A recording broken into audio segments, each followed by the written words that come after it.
we should say hello to the internet at this point. Hello, internet. Great idea, man. Great idea. Well, All right. So welcome everyone to another session of the Dales. We've just had a brief recap of where we're going, and we're heading to Shadowdale. We discovered a family of locals here in the Dales that had been taken by the Dark Elves, but because it happened about a week ago, many days ago, we've decided to, well, I guess ignore that because we simply don't have the time to pursue every last lead if we're not sure that it's going to end in any results. So we now continue along the road. Do we have horses?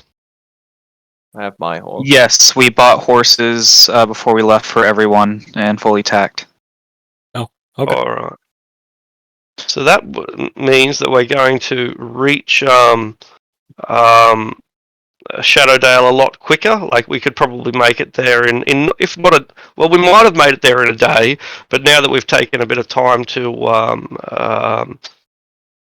spend along the road, that might slow us down a little bit. Do we have any reason why we might want to stop at the Old Fort Inn?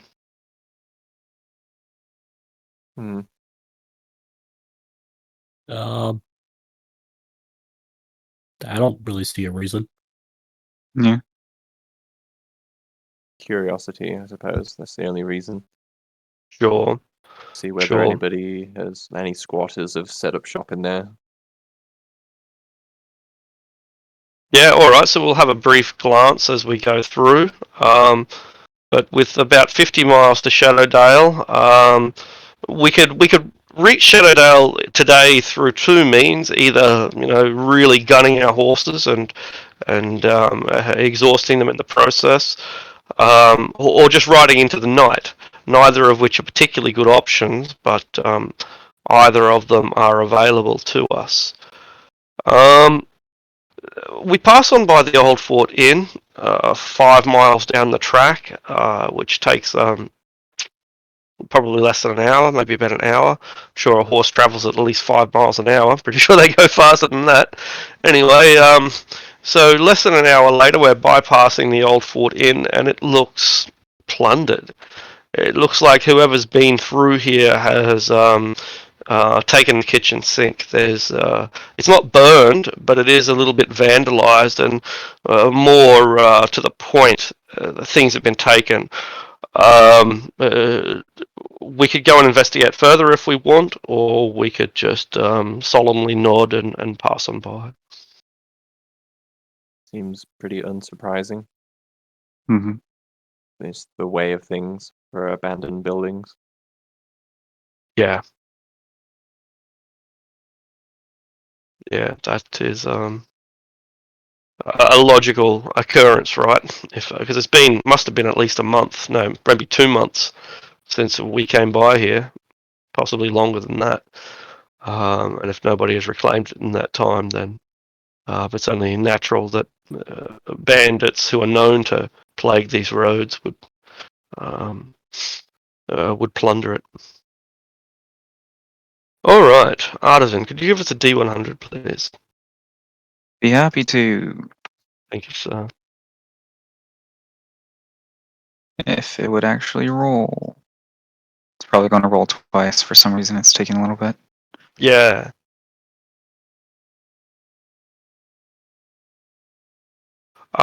Jake, is your character made up? Have you imported everything, or still working on it? Still working. It turns out I need Firefox. Oh. Righto, man.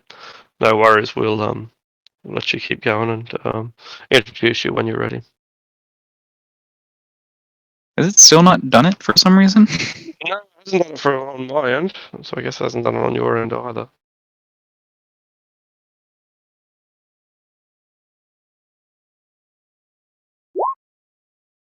There we Well, I go. heard the sound. Yeah. 59. I must have the sounds turned off.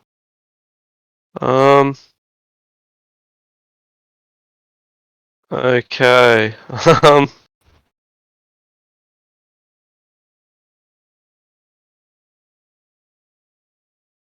All right. You're about to pass a wagon. The wagon is being pulled by, I think, a mule, and there's only 2 attendants. So the fact that there's only a small group of people means that they're likely locals. Nobody is going to travel any substantial distance. No merchant is going to travel any substantial distance without guards. But there's only 2 of them. They've got a donkey and a wagon, and when they see you coming with your larger group, they try to get their wagon off the road. They pull the donkey off, and they're just hoping to let you guys go past. They would barely even be worth mentioning if it wasn't for the rather unusual fact that they keep their faces hidden during your approach. They've already got scarves and bandanas and the like, and they make sure that these scarves mask their features. They pull the bandana and the hat down, the bandana over their mouth they raise up over their nose, and they just generally cast their eyes to one side while looking at you out of the corner of their eyes. One of them has a hand crossbow, one of them has a heavy crossbow. They've both got them loaded and cocked, but they don't point them at you, they've just got them ready, and it looks as if they're hoping that you'll just pass on by without a word. I suppose examining like their wagon and stuff, do they have any I guess thieves' cant signs on them? I guess you're looking at them from a distance. No. Yep. I was just saying as we approach. Yeah, sure. Yeah, no evidence of markers or indicators. But if thieves' cant is more than just looking at symbols, if it's like looking at body language and codes of dress and so on, these people strike you as bandits. You know, like they're dirty. Their clothes are worn. But their equipment is good. They've got really good crossbows. Hand crossbows are super expensive. No peasant can afford a 300 gold piece hand crossbow. Or mercenaries or warriors or something. They're not particularly large. Maybe 5'10", maybe 5'8", relatively lithe. But yeah, thieves' cant would pick up that they are. They're unusual for farmers. That's to be certain.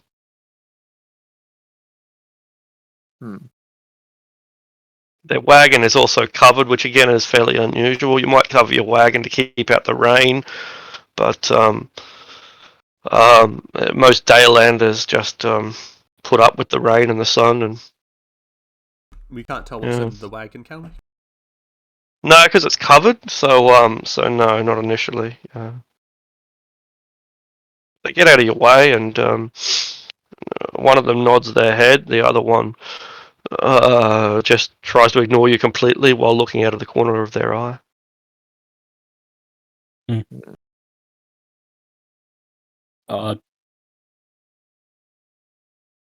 iconographies or anything I can pick out?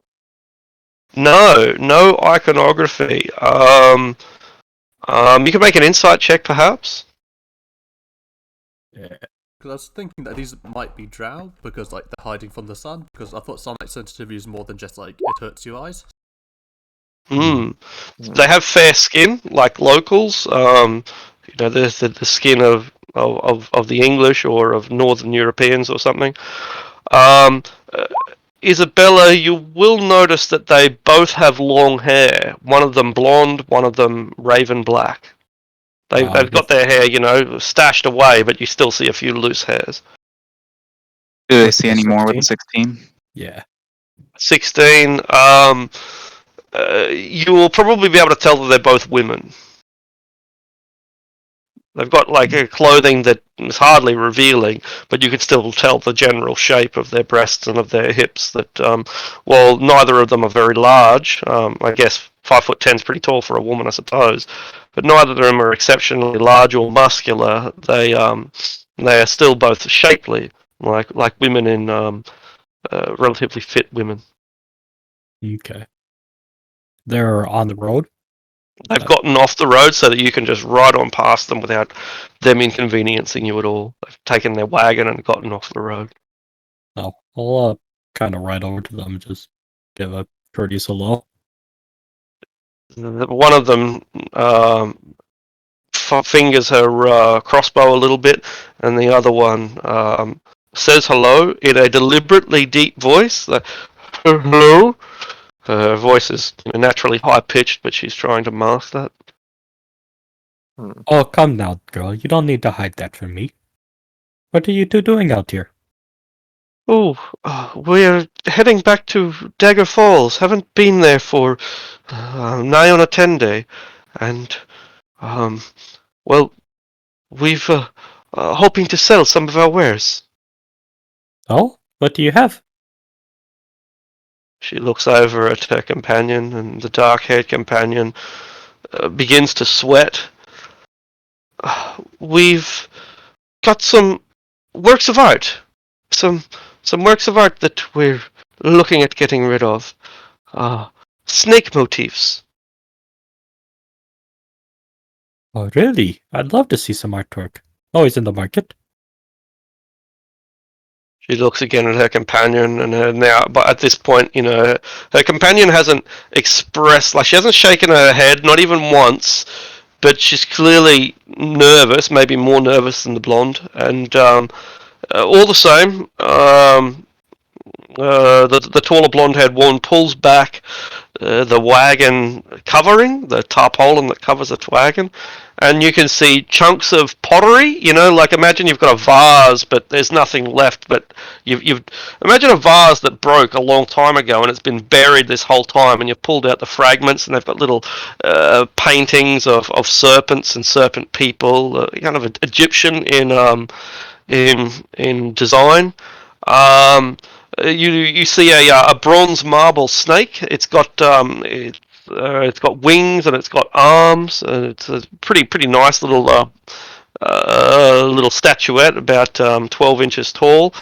In amongst the I wouldn't call it junk, but in amongst the fragments of pottery, there's that marble statue, black marble statue, which is pretty nice. But the prize among them is an Ouroboros, a bronze device that looks similar to this one, Like the one I'm already wearing? like the one you're already wearing. Are you displaying it openly? Oh, it was underneath my cloak. It's like, oh, how Yeah, that makes interesting. sense. I have the Yeah. same one. I'll kind of show off. Oh, where did you get that? From a fellow up in Dagger Falls. Oh, uh, do you think would you like to buy another? How much? They think about it. What do you think it's worth? How much did you pay for that one? This old thing, I paid like, 1750. 200, I think, for it. 200? Make a deception check. Oh, my deception's terrible. Come on now.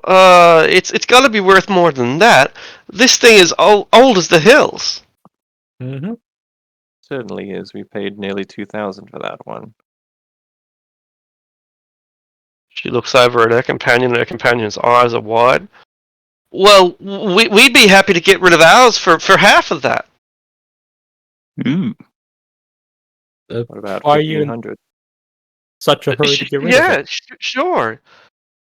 So what was that? Why are you in such a hurry to get rid of it? Oh, well, because it's maybe it's hard to sell. Not a lot of people around here have got that amount of money, and well, snakes are, they make people uncomfortable. I identify it.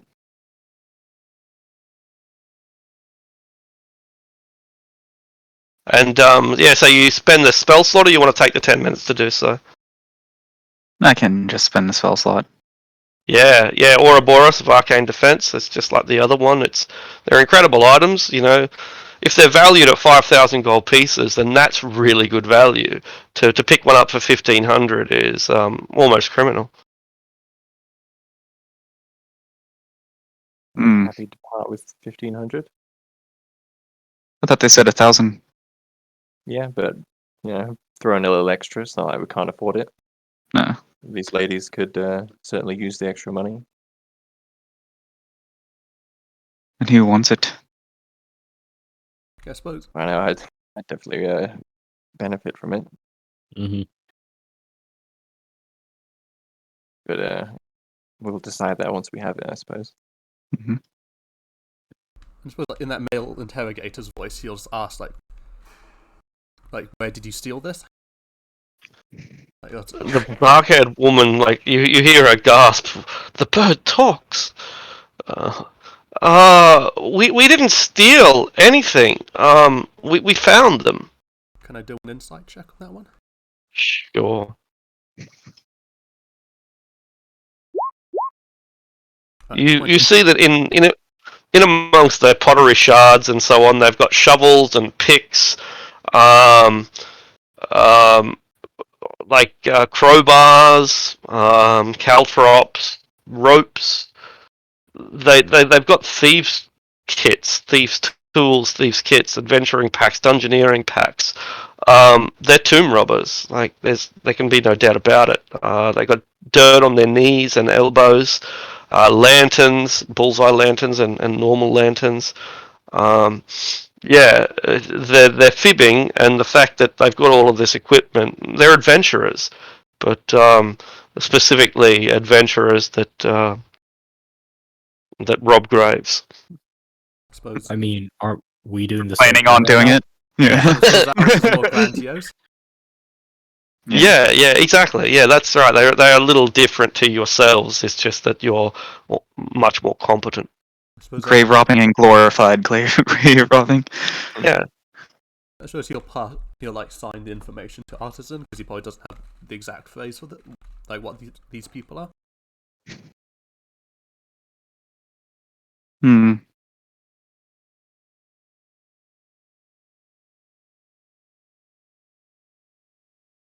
Well, have you got the cash? We want to get out of here before the weather breaks. And there's this roll of thunder as if to anticipate what's the rain that's on its way. So one of them just does like minor illusion in the back. Are we good to Yeah. start with 1,500? I'm fine with that. I don't see a problem. I'll deduct it then. I already have it deducted. I was just waiting for us to say for sure. No, okay. Well, that's just great. Hey, you're doing great work, by the way, with those Badine women.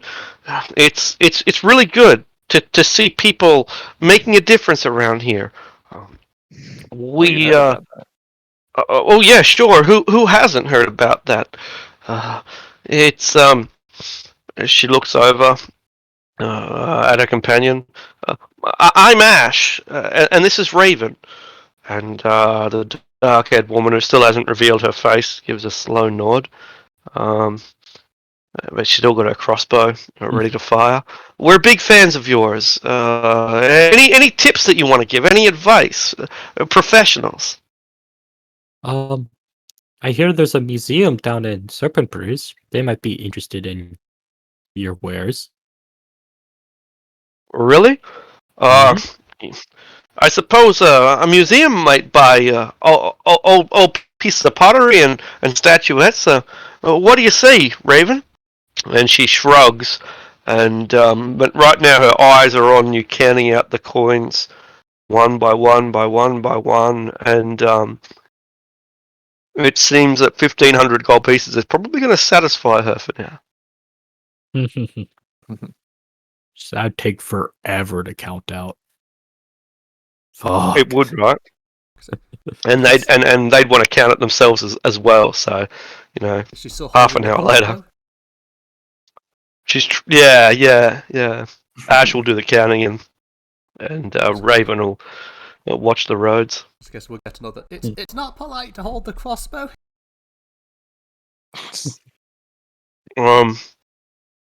She gets a little bit embarrassed. Maybe you see her blush even underneath all of those clothing. You can see the blushing on the side of her eyes, but she doesn't let go of it.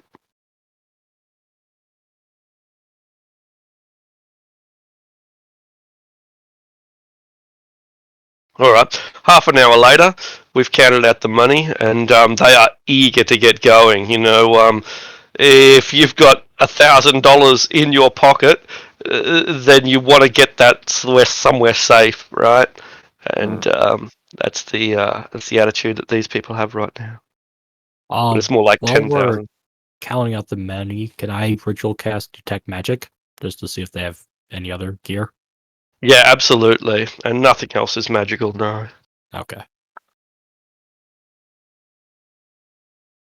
Guess I'll give him a look over with divine sense because you never know. And just I rarely use the ability. Yeah, there's nothing that it reveals. They're not undead or celestials or fiends. Once the transaction is made, I'll let them know about the homestead we passed on the way here, and that we figure that they were taken by drow. So I'd recommend you make all haste to Dagger Falls. I would also mention that when they get there, they should probably alert the guard and let them know that there are animals that aren't being taken care of there. That should Wow, probably be brought to the town. that's terrible. That's terrible. The drow must have taken everything of value, right?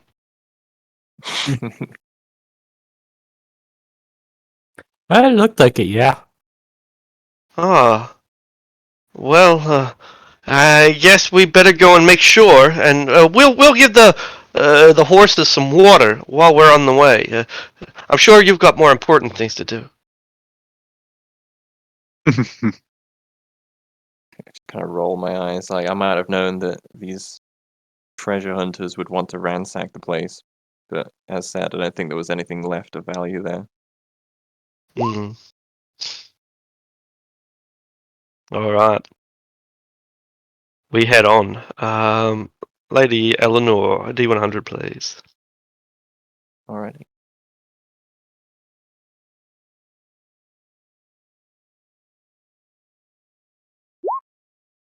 93. High numbers.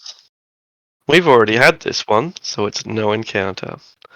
Who Flight would less like at the ring, D100. by the way, now that we have it? Yeah, good point. What's the effect? Ah. Plus 1 AC and half damage from spells or advantage, something like that. It's a +1 to all saving throws as well.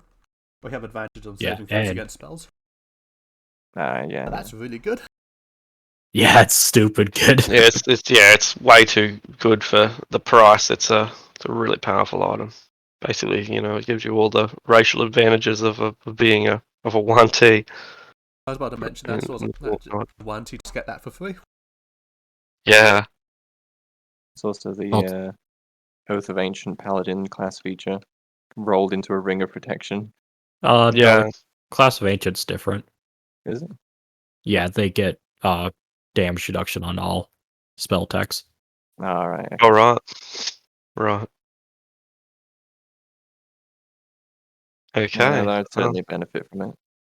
Seeing as I have a Yep. high AC already, that would stack quite nicely. And dex saves is one of my big weaknesses. Mm-hmm. Yeah, go right ahead. Alrighty then. I shall. Does that bring you up to 22 AC now? It does. Assuming I manage to spend an hour uninterrupted on the road to attune to it. Well, that's a good question, because you remember that peal of thunder that you just heard? It becomes an absolute riot of thunder. And a huge storm breaks in I think, the west up against the Desert Mouth Mountains. Yeah, dark clouds collide with the Desert Mouth Mountains, and rain begins to pour off in the distance. And we all know how sometimes you can see the rain approaching before it rains upon you. And then the rain starts to get lightly on us, but it's pushing towards us at an incredible rate. And it seems like these these clouds are moving as fast as horses do, phenomenally fast. Um, hurricane speed, really. It hasn't blown up out of nowhere. There's been bad weather perpetually for like a month. There did look like a storm was going to break, but now that it has broken, it's rollicking along at at lightning pace, and you can see bolts of lightning being cast down from these clouds, smashing against the ground. And if we don't gallop, then we're going to get caught up in this. It's only rain and lightning, so it's hardly the most dangerous thing we've ever faced. But we need to make a decision whether we're going to, get wet or not. Roll a 1 and a 1d100 and get struck by lightning. That's it. Yeah, so what's it going to be? Are we going to gallop to Shadowdale, or are we going to try and find some shelter and wait out the storm? I'd say galloping would be okay if no one else is opposed to it. Yeah, I think Yeah. the horses can take it, especially if they get a chance to rest at the end. All right. We'll be able to outrun the storm. So as long as we gallop, then the worst that we're going to get is hail, icy hail stinging us. But the horses are freaking out. They don't like lightning any more than any animal does. And as long as it stays in the background, then they can stay focused on their job to ride. But if it catches up with us, it's likely to startle them, so we head off as quickly as we can. Isabella, a D100. I'll be right back in a moment. Sure. One more. We find a large procession of well-dressed Dales folk that are heading towards Dagger Falls, but they've been caught in the rain, and so they're trying to take what shelter they can in copses of trees, but they are getting wet. And it looks like a wedding. There's a bride and a groom, and the poor bride, her wedding dress is saturated. The groom is doing what he can to shelter her with his jacket, but the jacket is already thoroughly drenched. They are going to be caught up in this terrible storm, and all the things that they're carrying, their flowers and their food and their gifts, are likely to be ruined. Do we just ride on past, flicking mud as we go, or do we offer our condolences, our blessings? Book it. Do we want to give them a wide berth so we don't ruin their dress? I think the very least is we don't splash them with mud as we go past. Sure. Yeah. So you get off the road a little bit, and some children cheer to see horses, but anybody who's over about the age of 10 is thoroughly miserable with this entire affair, not the least of whom is the bride herself.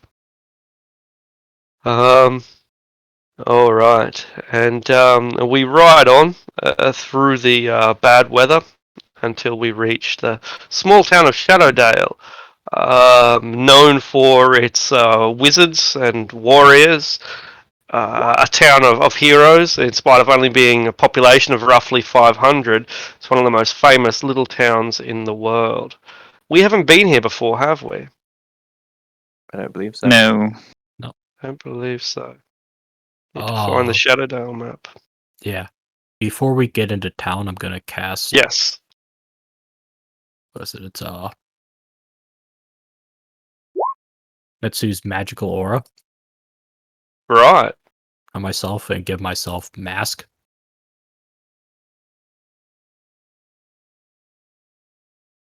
Okay. What's that do? Just It basically basically- prevents you from being detected by magic, is that right? Yeah. Or I appear not as a lawful evil Centaurum agent to someone trying to use magic to figure me out. Uh-huh. Sure. Alright, so it gets rid of divine sense. I didn't know there was a ability Yeah. that did that. So vampires can just cast that and won't be seen as vampires anymore. Yeah, it does make it a bit redundant. Very good. All right. Shadowdale is a quaint little town, and it's we enter in from the western side, and two of the first buildings that we see are temples. One dedicated to Tamora, the goddess of luck, and one dedicated to Mistra, the famous goddess of magic. Both of them are run down and apparently abandoned. The one to Timora has all of its shutters pulled, all of the curtains pulled across, and a sign that says, "Do not enter. Private property, no access allowed." Whereas the Mistran temple is also shut up, though the Tamoran one is boarded up as well. Somebody has come along with planks of wood and hammered them in so that the windows are closed, the front door is closed, and so on. Where the whole thing is cast in shadow. Whereas the Mistran temple doesn't look much more inviting. It's not shuttered up. It's not clogged or anything, but it does say closed. Yeah, closed. No trespassers allowed. And so these are two of the first buildings that we come across, and but we've already passed on by small homesteads and small farms and individual camps and so on that belong to the local people. But we naturally rode on past there as fast as we could, since we're trying to get out of the storm. And the storm is more or less caught up with us, almost at least, and thus we are thoroughly drenched. Do we have a wagon? That'll slow us down. I don't know. I wasn't here when we set out. We have one, but not with us. I don't We think. leave it in Dagger Falls. Yes, we were planning on returning, so Yep, you'll find someone to look after your wagon for, a gold piece a day or something like that to look after your goods. They're trustworthy people. we also have a warehouse. Oh, that's right. We got a warehouse, so there we go. That's all that we need. Again, you could probably hire someone for only a silver piece a day then to watch over the warehouse, and they'll be responsible for that. So that's great. So we come into town. Our horses are exhausted but exhilarated at the same time, outrunning flashes of lightning, and we pass on by these the abandoned temple of Tamora and the empty temple of Mistra, and we're able to make it into town. Shortly after arriving, we will find a notice board that tells us what's going on here.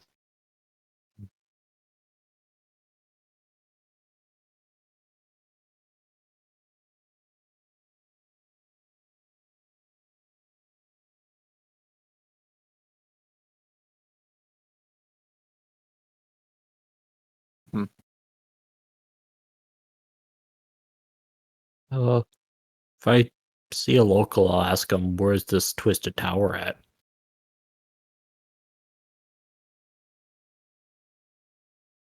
All right, the Twisted Tower is more or less here in the middle of town. Where is the Twisted Tower? I think this might be it right here. It's really close. It overlooks Shadowdale itself. There is a group of griffins that are nesting up in the Twisted Tower, and thus it's off limits, since people of Shadowdale respect nature and they consider it to be their griffin. They're made a pair of griffins, and they don't want people disturbing them or getting hurt. And the Old Skull is up here on this hill. The Old Skull being a big cave that that overlooks Shadowdale. Okay.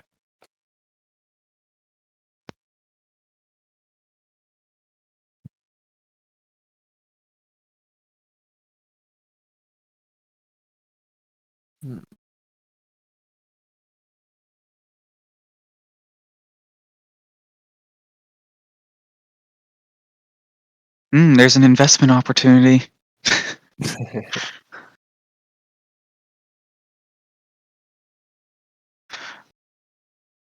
If we're still at the speaking to the stranger, we can ask where to find Elminster and the people who invited us here. Yeah, it's easy enough for them to direct you down to the far end of the hall of the street rather, and Elminster's tower is unmistakable. It's not particularly large, although it's large by the buildings of Shadowdale standards. Um, a rather quaint wizard's tower, and if you head on down that way, you'll pass inns and shops uh, and homes and so on, until you reach the front door of the wizard's tower, and the door is closed.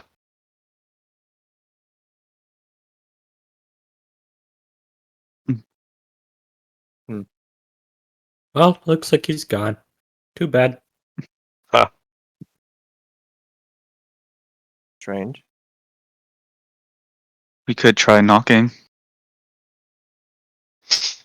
Seems a bit quaint for a tower of a archmage, but perhaps it'll work.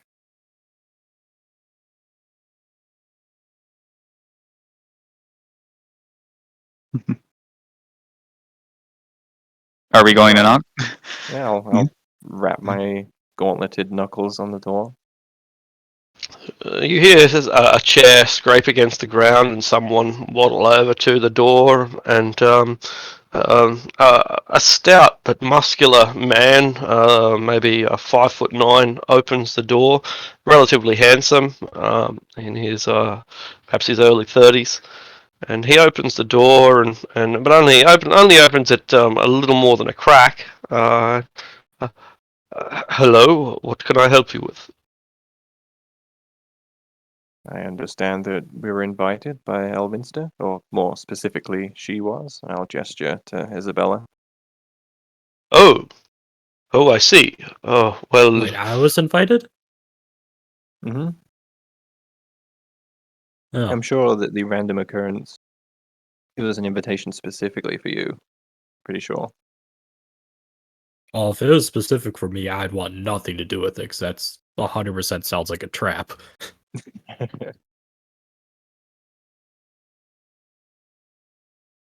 Oh.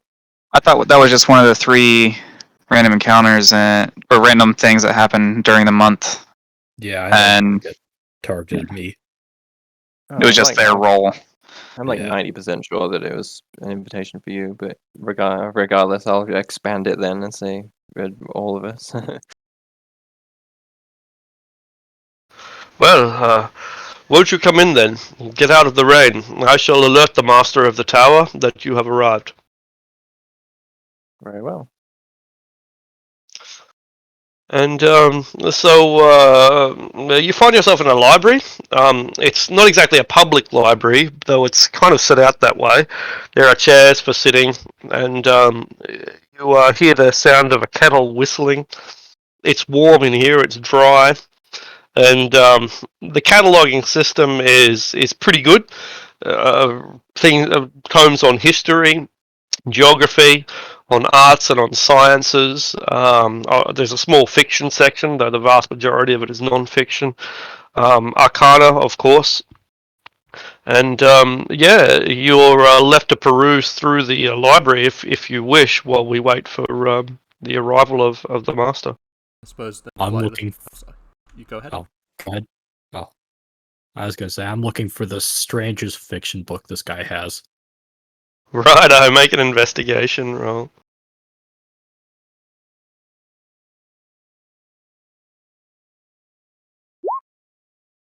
You find a copy of Where the Wild Things Are. Turns out they're in the Fae.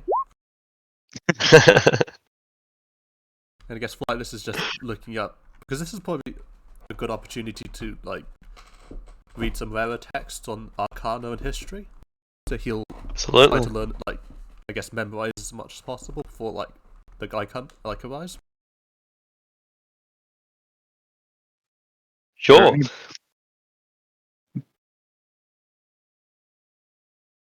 Alright. Are there any books on crafting? Oh, absolutely. All manner of crafting.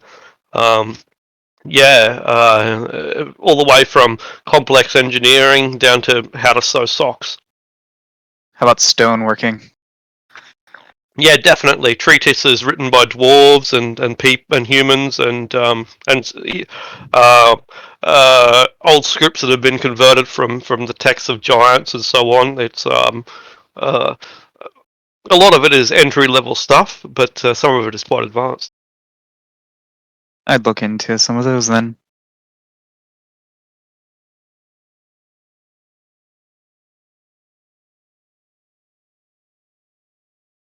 Excellent, excellent. So you pass your time reading arcana or fiction or academic texts. Um, while we wait for elements to come down the stairs. Jake, how is your character coming along? Have you finished them yet? Yes. Adding some Excellent. spells, but they're finished.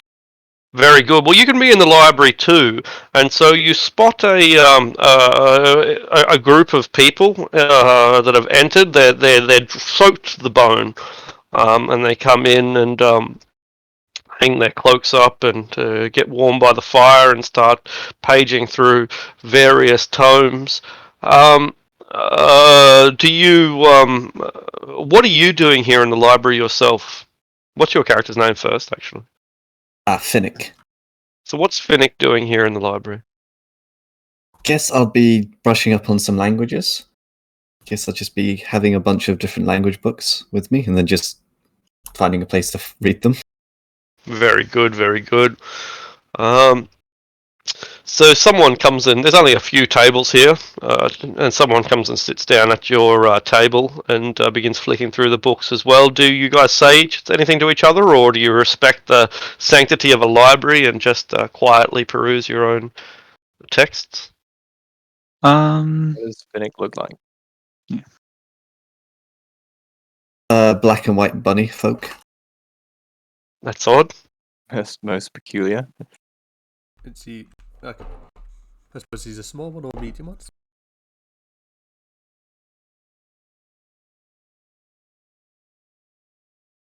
I guess I'll do my best to try not to stare rudely, but then I suppose it isn't too much of a surprise when we have a birdman with our party Mm-hmm. that rabbit people also exist. But it's definitely my first time seeing one or even learning that they exist. I mean, Kenku are kind of well known. True. Yeah, rabbit folk. Just out there. It's oddly not the weirdest race in the party. Yeah, you've been usurped. I'd outdo Carrick. It's going to be human. Then I heard he was playing a weird race.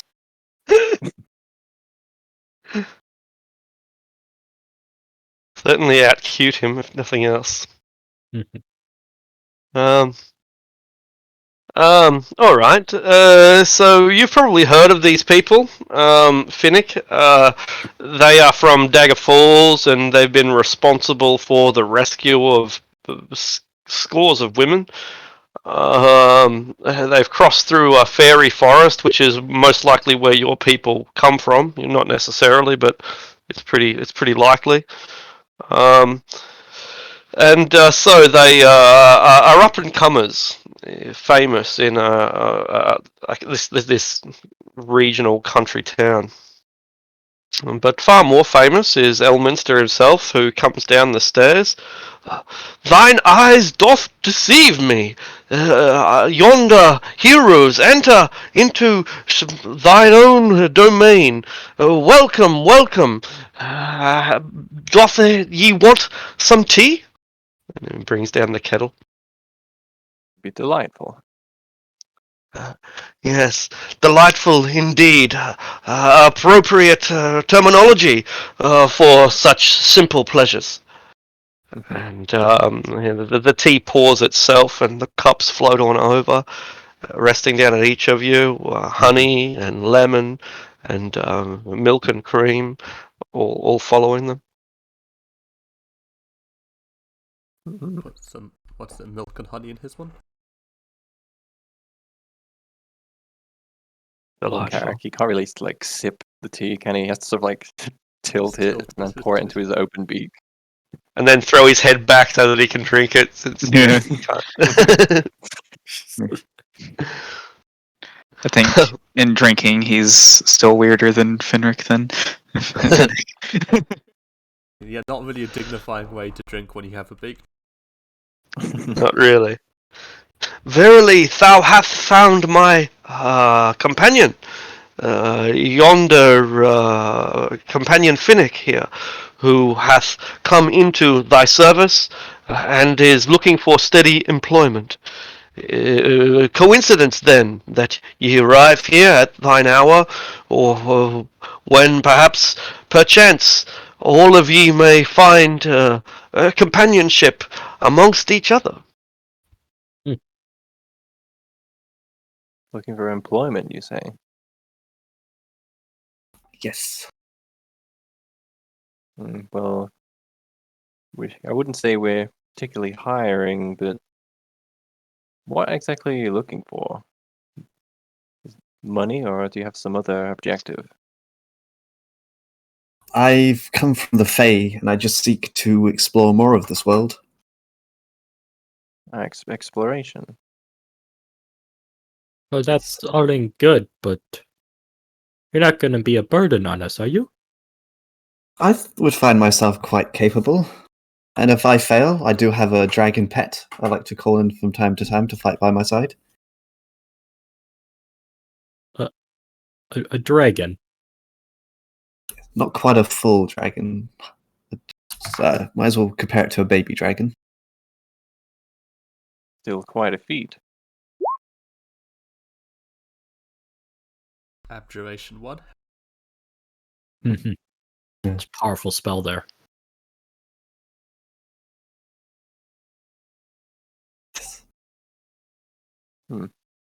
Well, acquainted thou hast become, indeed.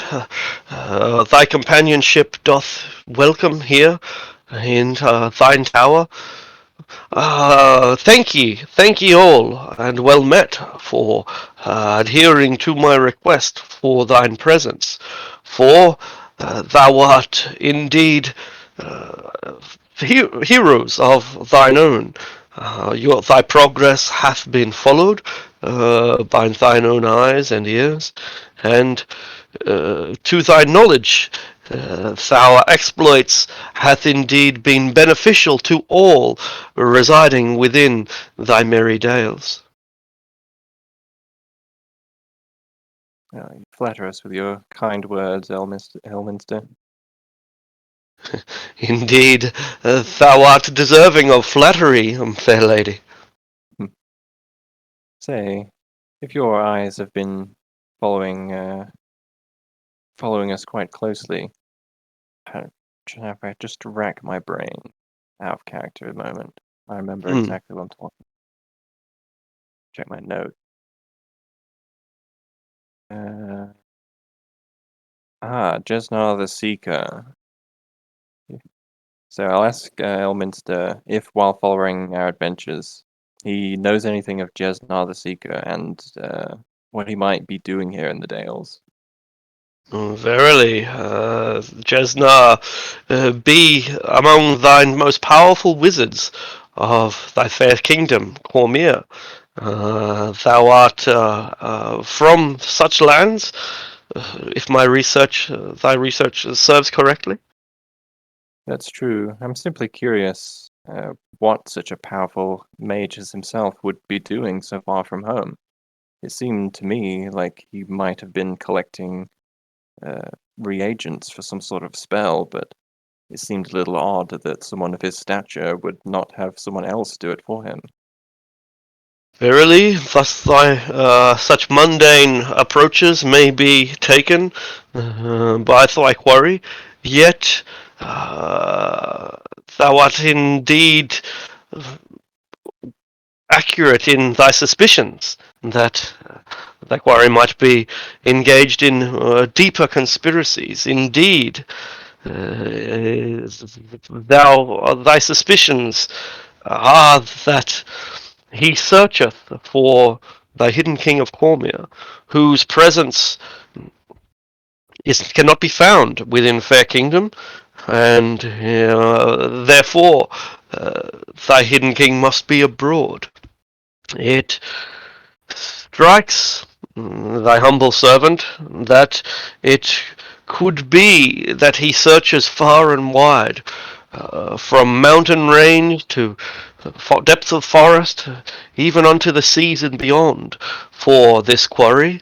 Azun the fifth, rightful king of Fair Kingdom, and verily should he find the young boy, grave danger he will be in, and Cormia itself, since thine understanding is that Jesnar the Seeker hath declared himself king of Cormia in the absence of Azun the Fifth, and set up a court of the usurper within grand city of Marsemba.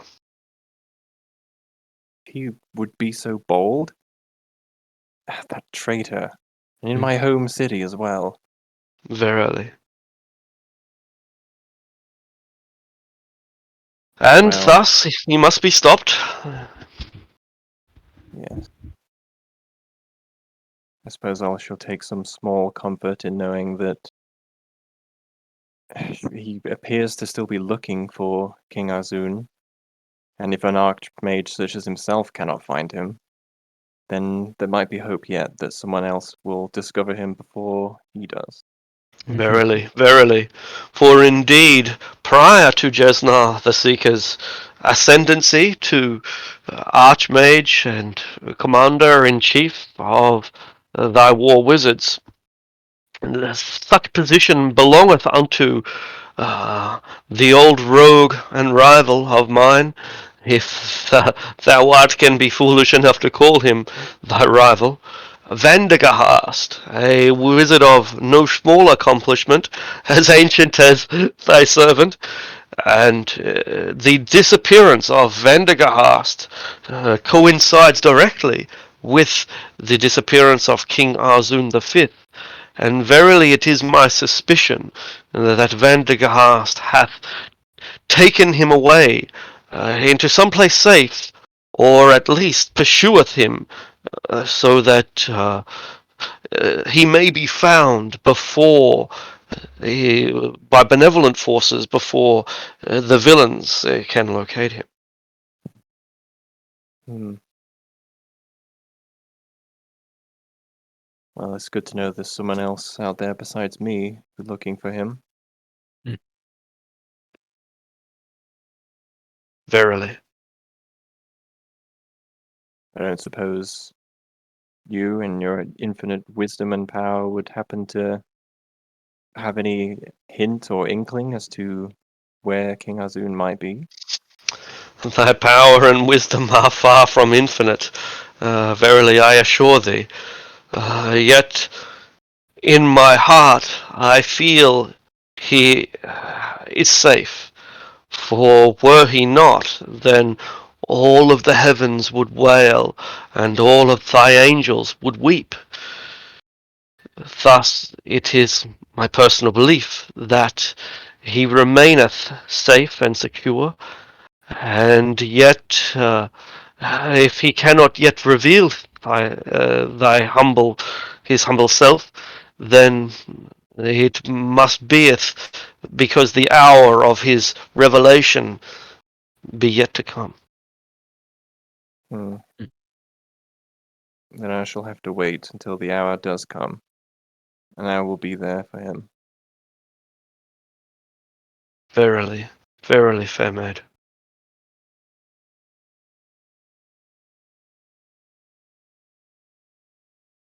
Sit back, deep in thought.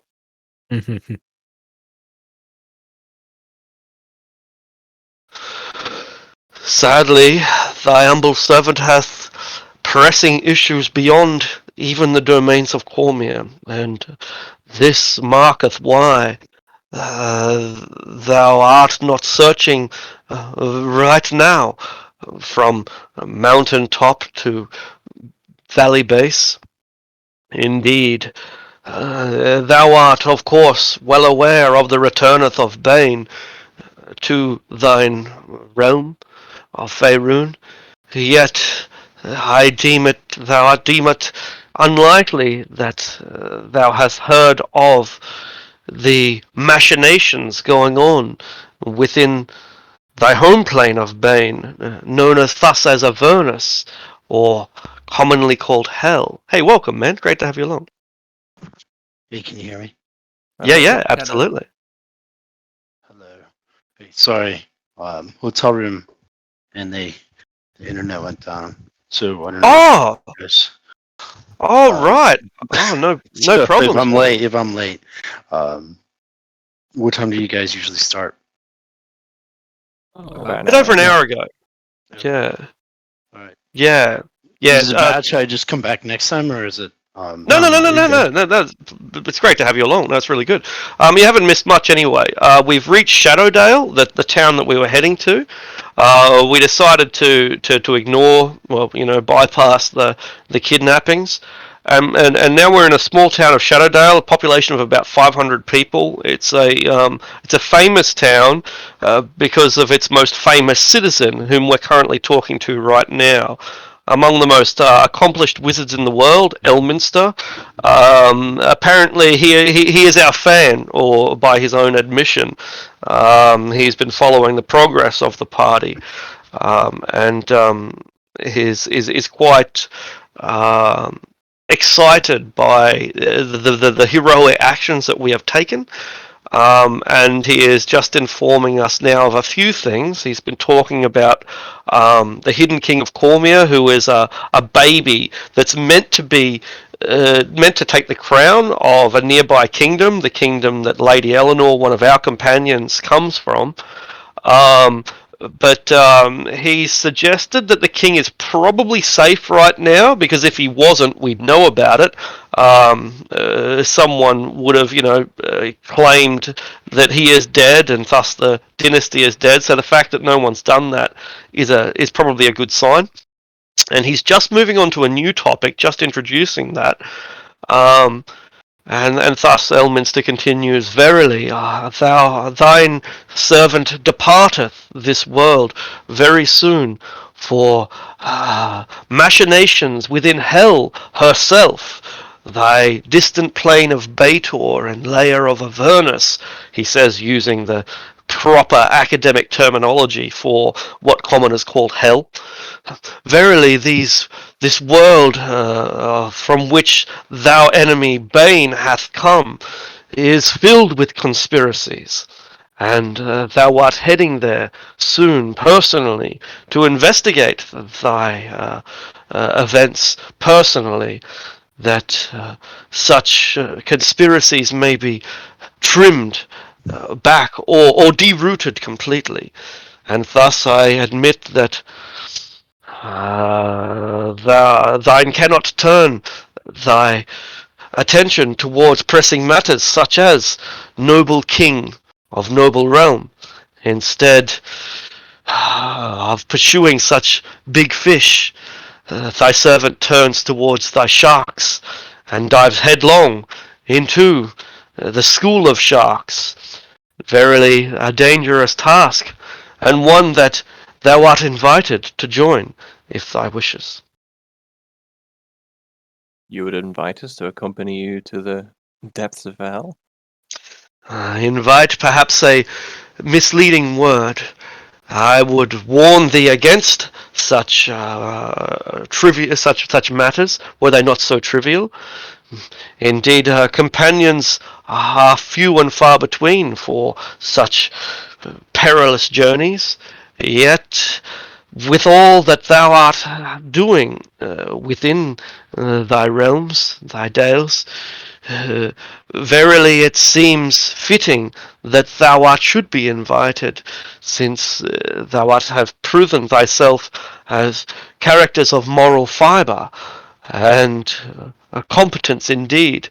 Where else shall thy humble servant find companions but to look upon thee? Well, so you are us. When exactly do you plan to leave for Avernus? Verily thy studies hath begun already, and I expect as soon as possible, for time floweth in great uncertainty within thy outer planes. Difficult it be to tell whether a day is a year or a year is a day. A minute may be a century, or a century but minutes. And thus it is uncertain how long thy humble servant hath before developments, conspiracies hatch into full-blown plagues of disaster. I suspect that one moon may pass or two before I am truly ready to depart. Yet every minute that is delayed may mean a century of preparation for thy enemy.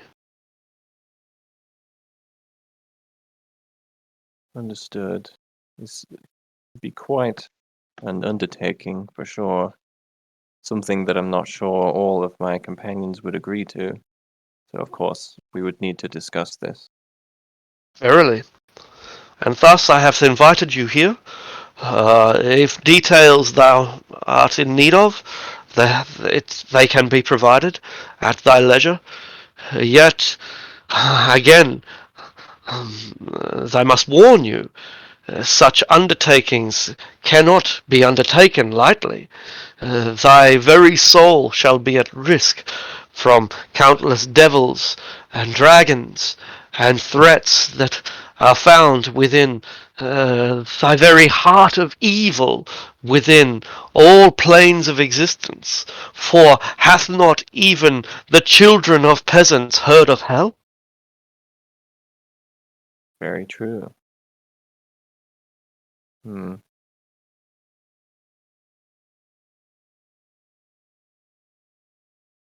Yes, we will indeed need to discuss this. As you say, Indeed. not something to be taken lightly. And be it as you may that pressing matters occur here closer to home, perchance you believe earnestly that thy material threats are greater than thy spiritual. Perchance you wish to prepare thy homeland from invasion, or you aim to prevent thy enemy from gaining power in the local realm. Thou shalt deeply understand. Thou shalt deeply understand if thou art more interested in matters of a local nature, instead of gallivanting thy souls and skins verily across the plains into the burning fires of Bator. Make thy decision, and knoweth that thy humble servant shall not be offended if ye do not wish to become thy companion. Very well.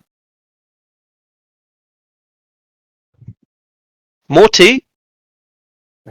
Sure. Vitalist will take more tea as well. Mm-hmm. The cups pour themselves, and the cream and sugar are perhaps a little bit more liberal than you may have desired, but the man has a sweet tooth. His like teaspoons are slightly like bigger than the standard teaspoons. It's more like a teaspoon and a half. Yeah, he's the sort of guy that eats Milo straight from the jar. Yeah.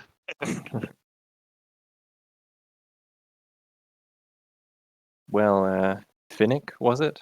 I'll say, looking at a Lackwine companion.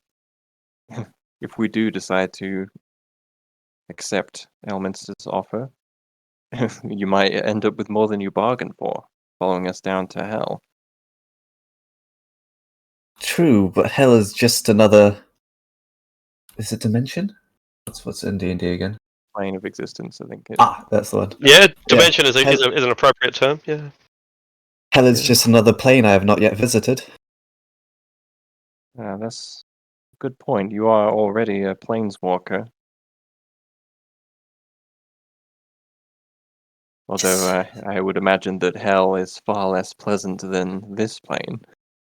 It's not a plane one would willingly go to, but could be interesting. Help it could you.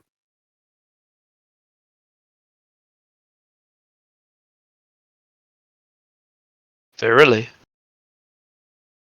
Well then, Elminster, would you pray allow us to talk and consider this offer of yours? Indeed. Thou art able to converse at thy leisure. Thou hast free run of thy library. Indeed, all thy books on hell hath already been extracted and remain now in thy study.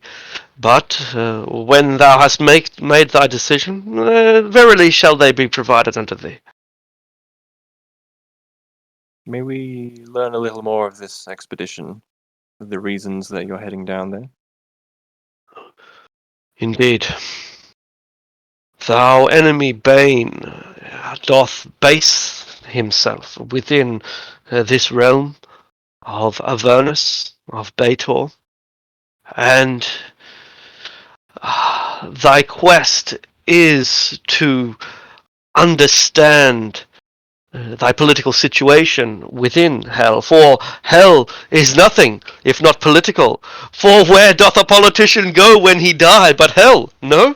Ha! Yes, indeed. Thus, the machinations of thy devils are in constant motion. Circles within circles, conspiracies within conspiracies.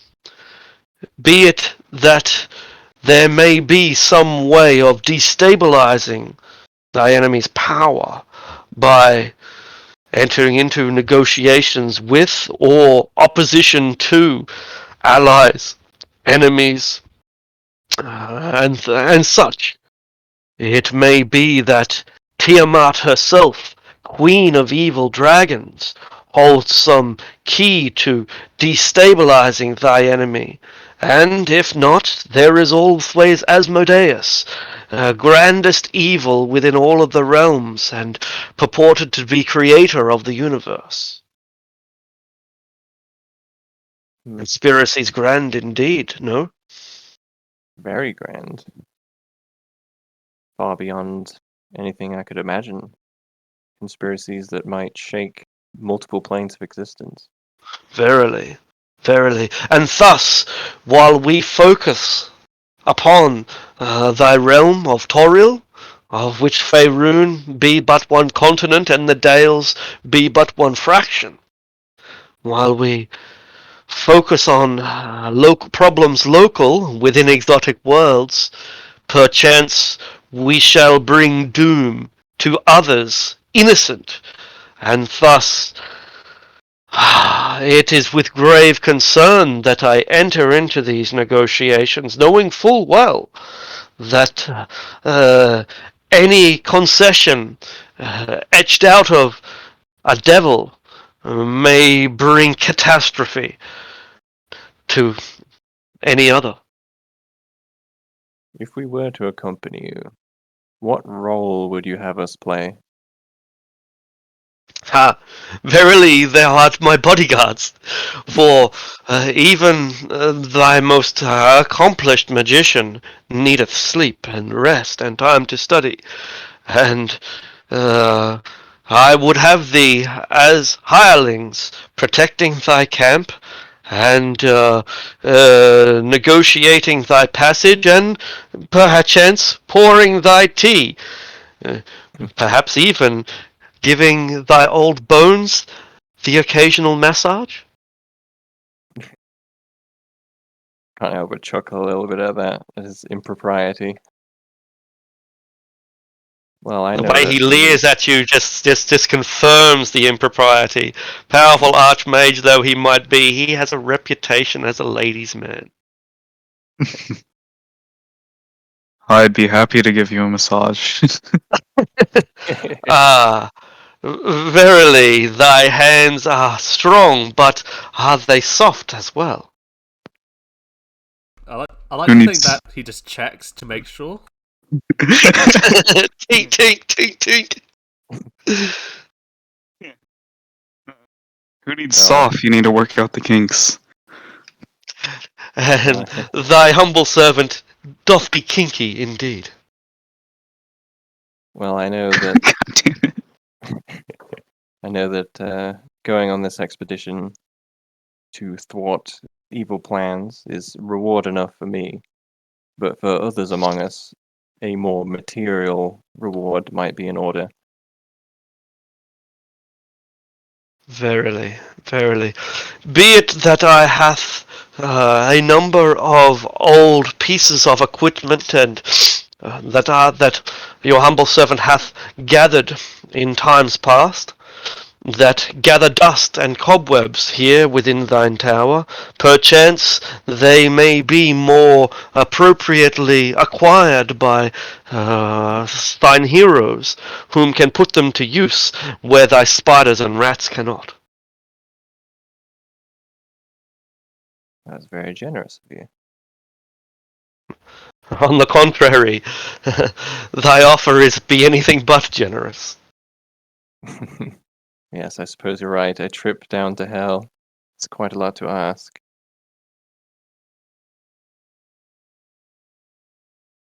Speaking of the offer, I look to the rest of the party. How do we feel about this?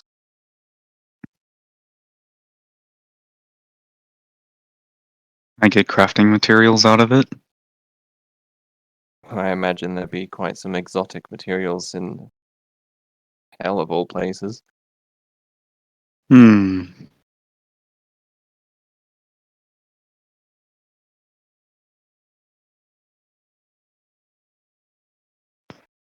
I mean, it's probably the place all drow end up, so there's probably quite a few there.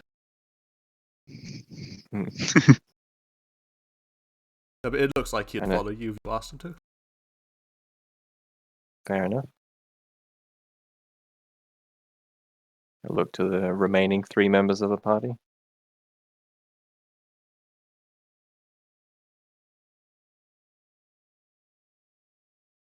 Silence means yes. Yes, a certain human, dwarf, and bunny. Yeah. I got a vote. I didn't think I was in the party long enough to be the party.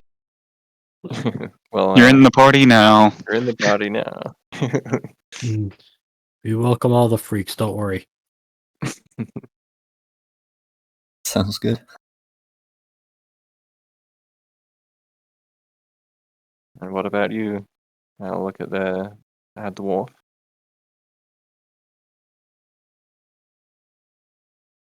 Didn't sign up to play patty cake. Sounds fun.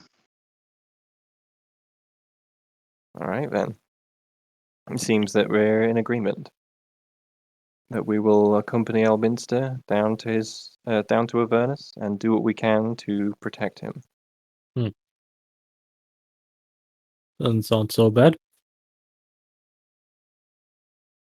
Yes, and we have the reward of thwarting evil machinations and a number of magic items from the sounds of it. And I suppose before we go, we should prepare our second reason for coming here. Yes, you said you were not planning to leave immediately, right, Elminster? On the contrary, thou art intend to spend great amounts of time doing thy research before venturing off on such quests. Now, how much time do you believe you would need before you make the trip? It be uncertain. At least one circle of saloon, and perhaps more. Really, that long? Good to know. Indeed. Mm-hmm. Very well then. We shall return here within a moon. And if we have not, then I suppose we'll have to take that as our as us being unable to make it for one Indeed. reason or another. Perchance, in addition to perusing thine own library, thou art in possession of other books, rare and wondrous, that thou wish to unload thyself, that thine collection may grow exponentially? See, we have the arms and equipment guide, but I No. don't think Artisan's going to be willing to give that up. I mean, We have the copies. Arboract spellbook. Yeah, we have the spell book of a fairly, compared to Elminster, fairly amateur wizard. Yeah.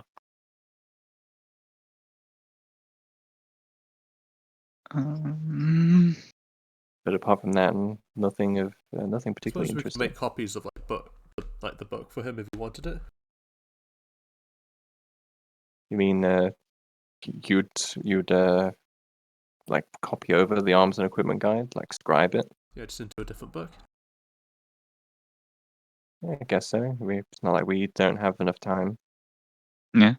We can always give him Death Pussy if he doesn't have it already. Do we have it? Yes. I don't see it in the party wealth.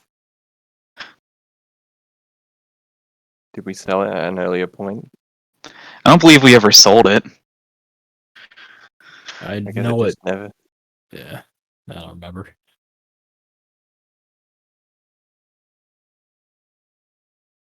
Can't remember either. Although knowing him, he probably has like 15 copies of it already. Possibly.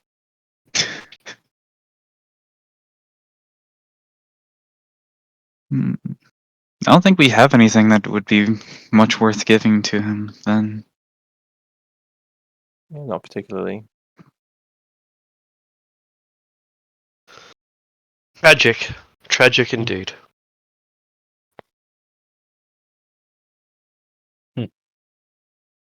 Unfortunate.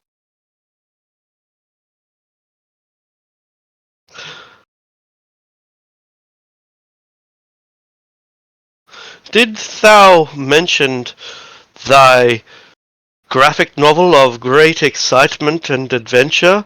Thy Maztecan warrior princess named Death Pussy? Yes, You did indeed.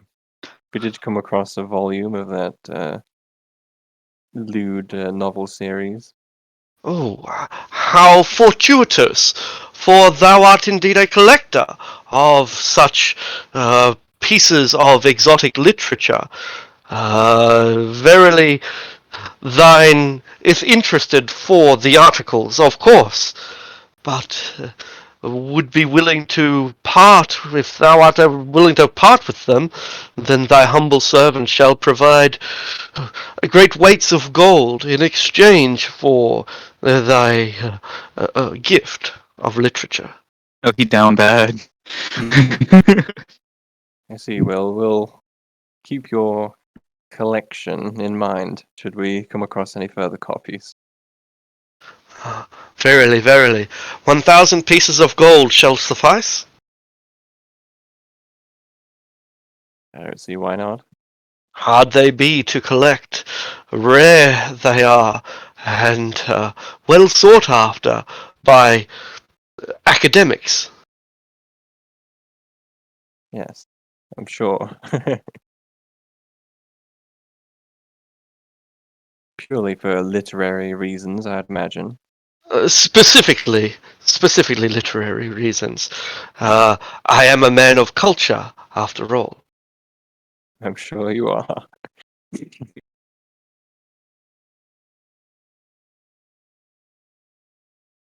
So he lets you peruse the library at your leisure. He'll be, busy for, as he says, a month or more. That gives us time to think about whether this is something that we actually want to do. But, as players, make no mistake of it, that it is a incredibly large venture and one that you are probably ill-suited for. Avernus, I was going to say Avernus is a hell of a place, but it was not meant to be a pun. Avernus literally is hell. It's the first layer of Baitor, called the Nine Hells, and venturing into hell at our level is dangerous. You wouldn't want to go there at any lower level. You'd likely be burned to a crisp.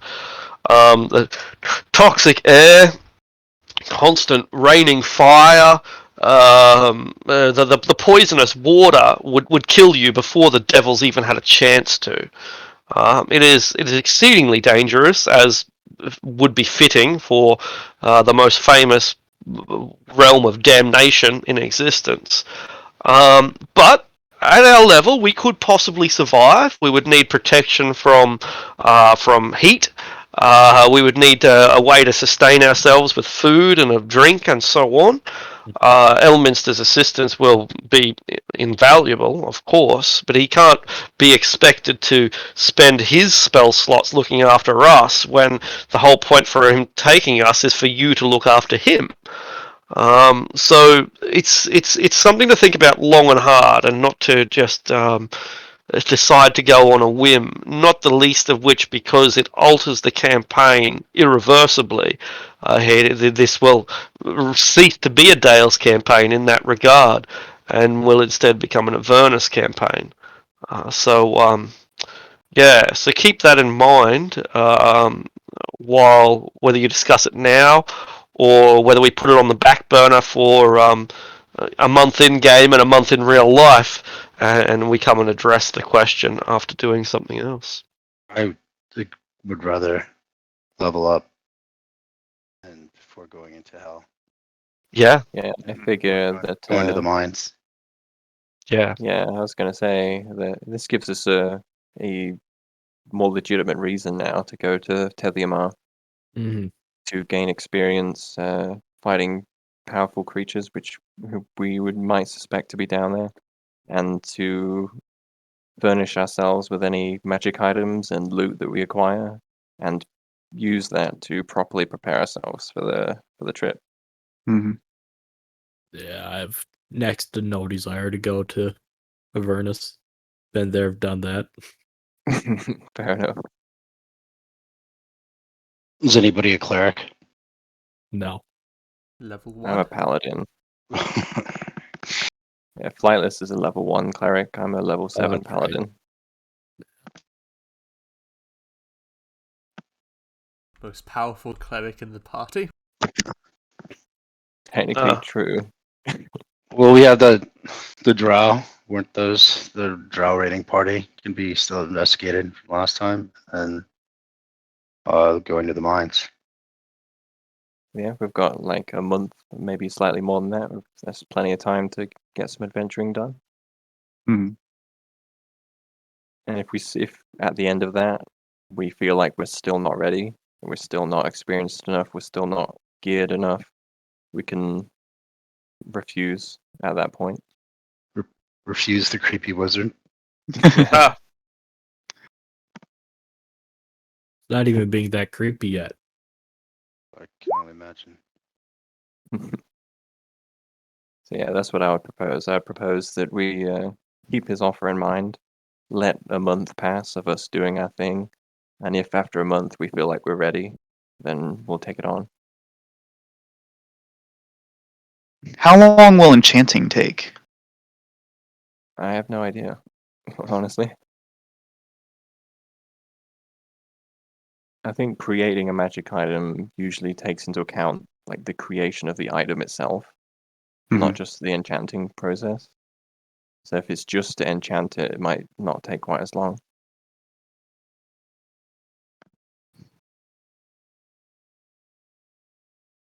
Because we can, I don't know if it takes days or something to enchant something. No idea.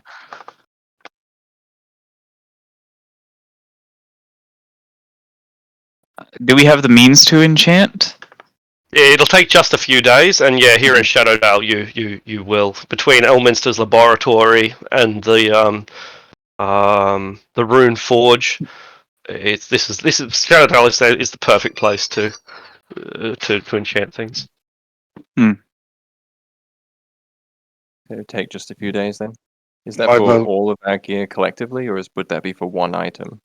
The one to make something a +1 item will take 1 day. So if the enchantments are bigger than that, it'll take longer. But as long as they're minor, like making +1 items, it'll be 1 per day. All right. So I guess like a week, maybe a little more than a week, depending on how many items we have. Mm.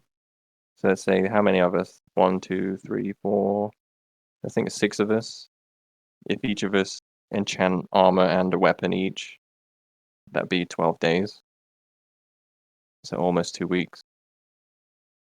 I don't need anything magical. All right, that cuts it down to just 10 days. I don't need anything magical either. 8 days. You've only got +1 art. I suppose having like a +1 rapier would be quite good for me.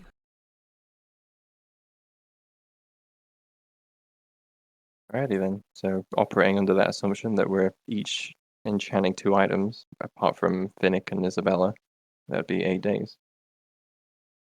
I only need the rapier, so that's 1 item for me. Well, 7 days then. A week. Cool. All right. yeah. Well, let's get started. Yep. I mean, I already have the +1 shield and armor. I mean, the Oh, Warhammer, I think is from last time it was made was. I just need that if that was going to be +1, but that's. I guess 6 days then.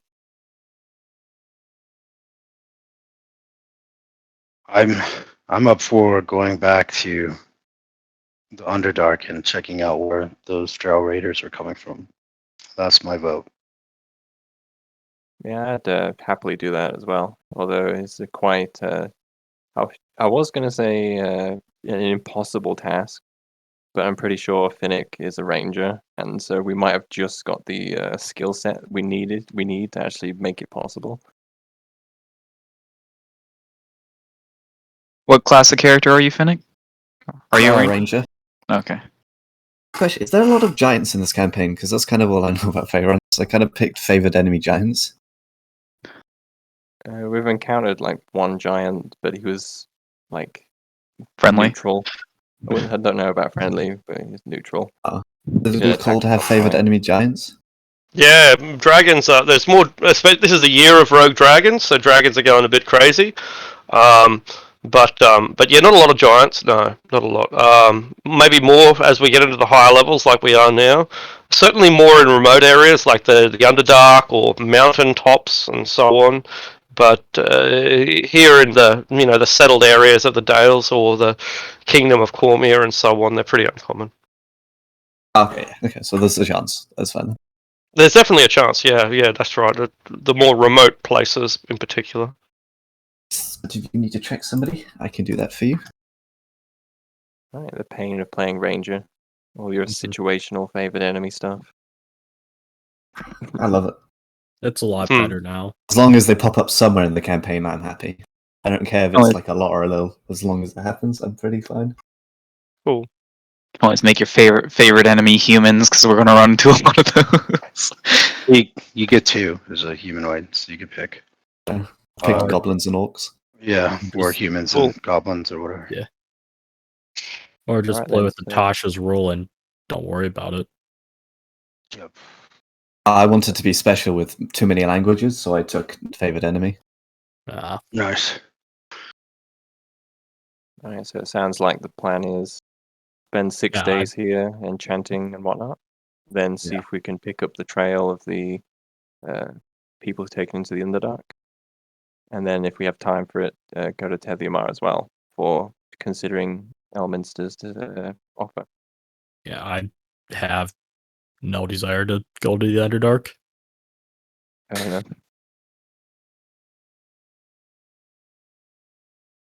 Suppose it would have to be what everybody would like to do. Yeah, and in character, I see no reason to do it. Yeah, I can see your predicament there. Mm-hmm. And finding drow isn't Flightless's favourite thing in the world. Let's get to the mines. Indeed. we can Woe to the families of Woe to the the families. victims of the drow That's raiders. right. Can't help everyone. a sad reality. Not even the gods can save everyone. It's the truth. You just have weak gods.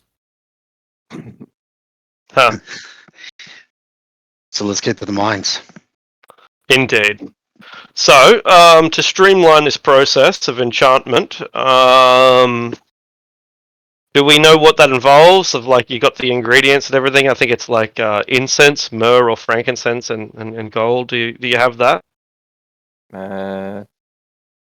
If not, we No, have we plenty don't. of gold to get it. Yeah, we have Oh, close to. I thought the gold ore was like added to our coinage, but if not, then I guess we've got around 14,000. 14, 15,000, something like that. all right, I'll bring up the specific information. Thought that it was easier to find than it is. No, I might have to search for it. Since I guess we have 8 days, like you'll point out the second thing in the Employment Gazette and just sort of chuckle. Yeah, Got to reopen the Employment Gazette, see what you're pointing at. he like pointed out to Eleanor and just sort of chuckle to himself. Or chuckle. The religious news thing. Oh no, I see barmaid. I see.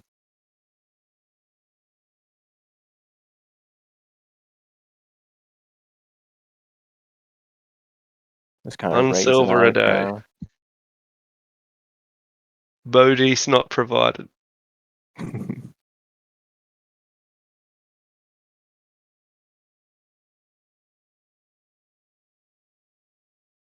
So is that all we're doing? Making +1 weapons? Nothing more complex than that? I Okay. think I'd just do a +2. I guess I could +1 both my armor and shield, so never mind. Disregard. Cool. Yeah, that's what I assumed that we were going to do. So it says Awesome. 500 gold pieces of frankincense or myrrh and 500 gold pieces of gemstone or precious metal. You require both for 1,000 total.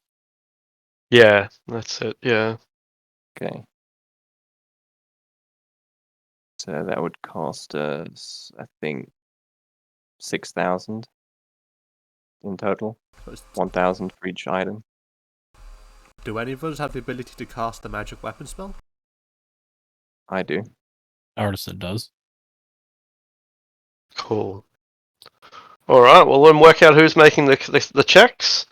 Con save to maintain your concentration throughout the entire ritual, and Arcana checks to get the ritual right. One for each, or one of each, for each item. So 6 of each, I think.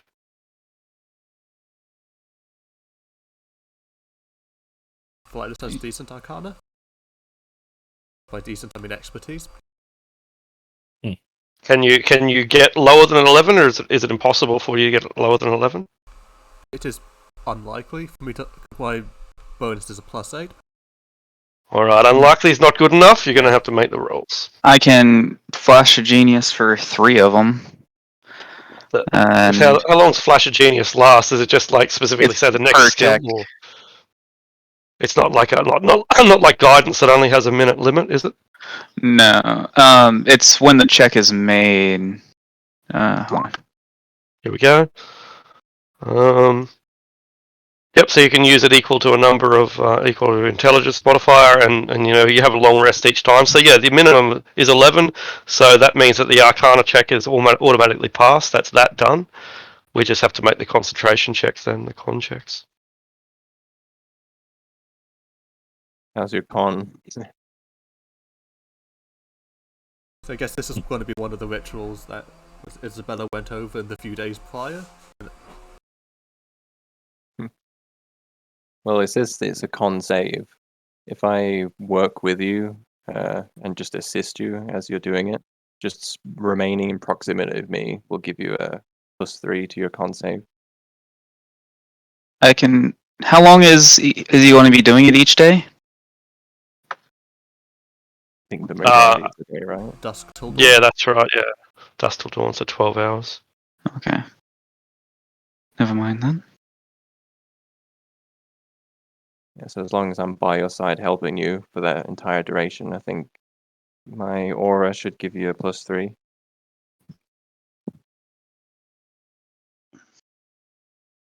Would Flash of Genius be able to be applied as well, or no?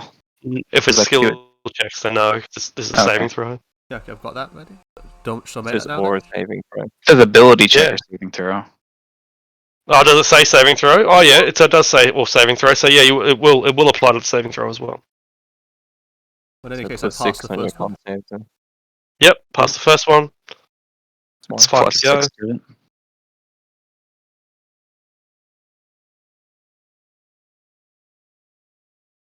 How many more? And 5 5 more. more.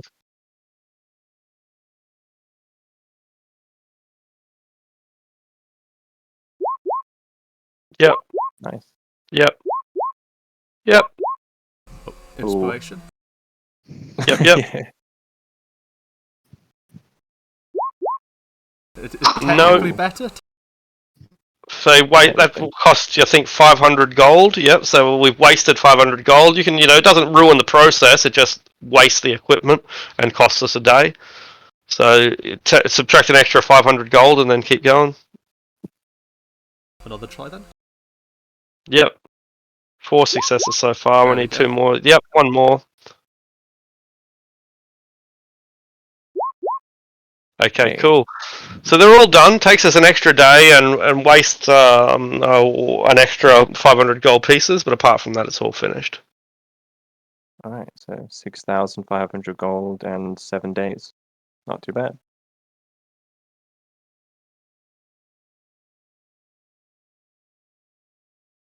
So do I add a Warhammer +1? Yep. Yeah, I think And make that's sure one you of the change it. weapons. Change it to 1d10 as well.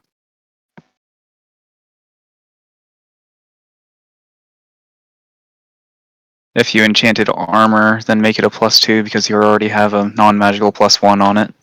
Yeah, I just did the hammer. Good.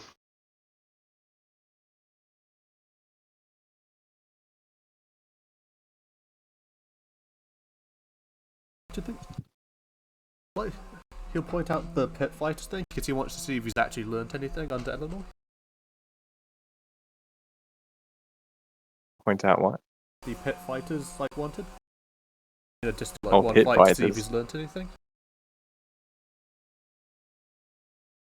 Sure, I'll cheer you on if you want to participate in a pit fight. I'll go pit fight you.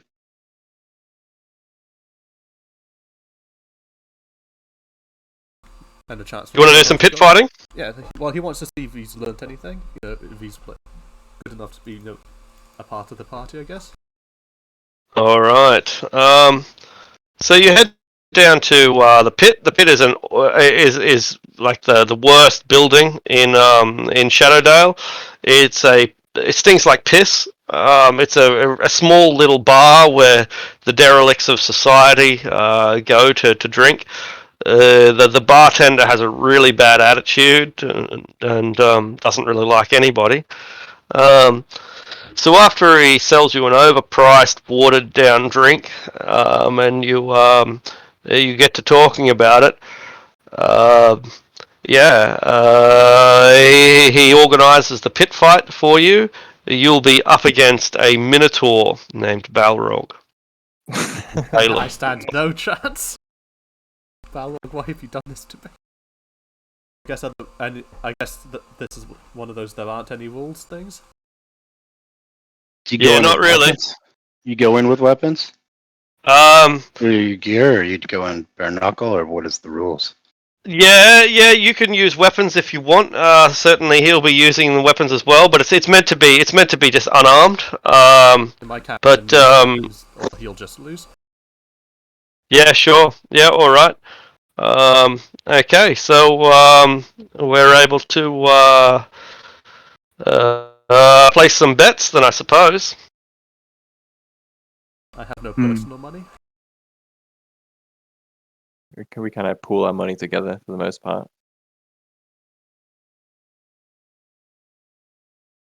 Even if I did have any money, I'm not going to bet against Flightless, even if I think he's not going to win. What are the odds? Oh, well, it's only 1-on-1, and if your boy here thinks that he's got a chance, well, I don't see any reason why there should be anything other than odds of 3-2, 2-3. You know what I'm saying? You bet 2, you win 3, you lose them all if you lose. That's all. Real nice and simple, like. I was gonna say Helen, but I forgot the name. But I like that character there. Okay, so I guess he will take a sip from his chalice before the fight starts. I guess what's it? Shield of Faith on himself. All right. I would like to bet 100 gold on Flightless winning. Yeah, sure. 100 gold. You got it, pal. You're gonna win 50. He's got his shield and his rapier ready, in the fighting pit. All right. Well, it's real simple, like. As you can see, it's only a small area, 10 by 10, real close and personal, like. So you're gonna get in there, and what's the rules gonna be? We fighting to the death here, or what? Vigorously shakes his head. I guess until one person throws a weapon down. Yeah, sure. Until you submit. That is, until one of you submits. Guess with that we can have initiative. All right, let's get into this then. I'm going to be hanging out close to the pit as I watch this fight, so that if Flightless goes down, I can jump in and heal him immediately. As will Artisan. Oh, He's his best 18. friend all along. The initiative tracker wasn't up, and I didn't have my token selected. We don't need it anyway because there's only 2 of us. So Okay. if we lose track of the initiative, then you need to go back to primary school. Okay, I guess to begin with, bonus action insightful fighting. All right. A 12 against his deception. I'm gonna cook you, Birdie, and eat you in a pie. Well, I guess does this count for this?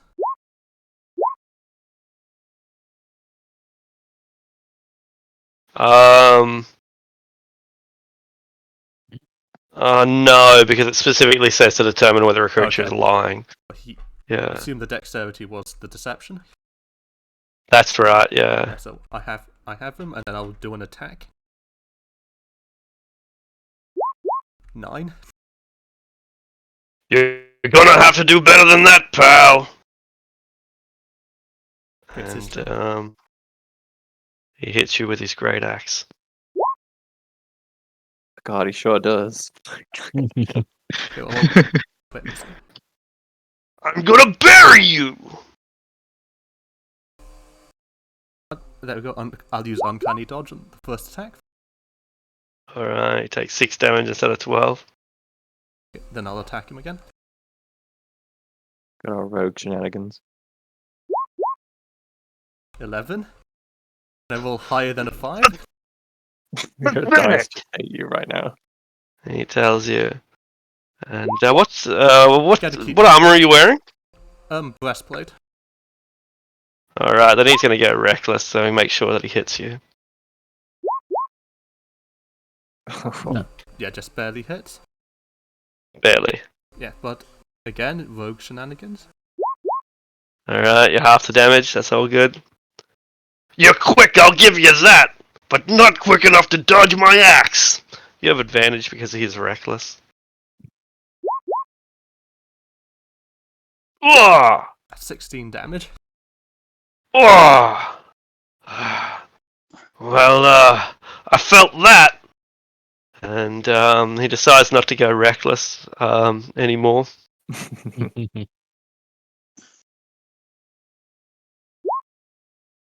That doesn't hit. Ah, you were saved by the armor there. I'm not advantage, so that misses. That misses. As he starts, getting to the rhythm, I guess. He starts ducking and weaving as Eleanor taught him. Everyone starts cheering because this is becoming a more interesting match than I'd expected. My low attacks are getting a bit higher. That's it. Another miss. Steadily getting higher.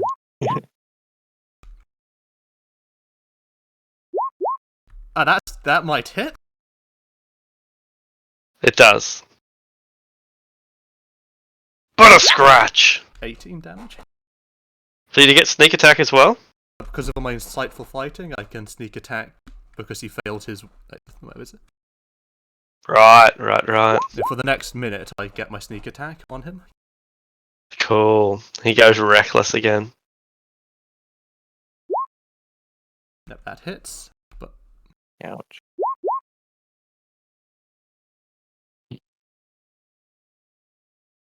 You're tougher than you look.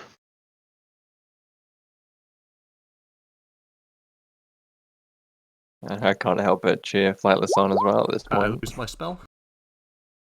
Ah, But I guess I will bonus action, put the spell back on myself, and attack him. Sure. real David and Goliath fight. You have advantage because he's reckless.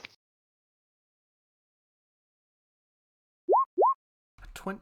Oh! I opened myself That's a up big there. Oh, damn. Oh! 26 damage. It's not over yet. More recklessness. Misses. Come on! Quit being a quitter. Kill the Boydie. Yeah, that's what you want to see. A lot of damage. Oh. Drive your blade through him, and he collapses onto the ground, bleeding, and does not move. Oh, that's 42 damage. Damn, Jesus Oh, Christ. we need to get some healing here, I think. Yeah, I'll hop down there and I'll put 10 points of lay on hands into him. Hey, you saved my life. You didn't have to do that. Wasn't gonna let you just bleed out there. You fought well. I've heard about you, you know. They say you're some kind of champion. Well, could say that. So, what's your deal then? You must be rich to afford all that armor. Well, my family is, but all this armor and this halberd you see here, a creation of a good friend of mine. Oh, well, he made it himself. Why, that's a goddamn work of art. It sure is. He's very skilled. So, you got yourself a personal golem? You got yourself a talking bird? Hell, you're a real strange one, ain't you? We're talking about the speaking, but he's just he can't believe he won. Just a few sessions ago, that fight would have been over round 2. Yeah, it definitely did much better than I thought you were going to. Jesus.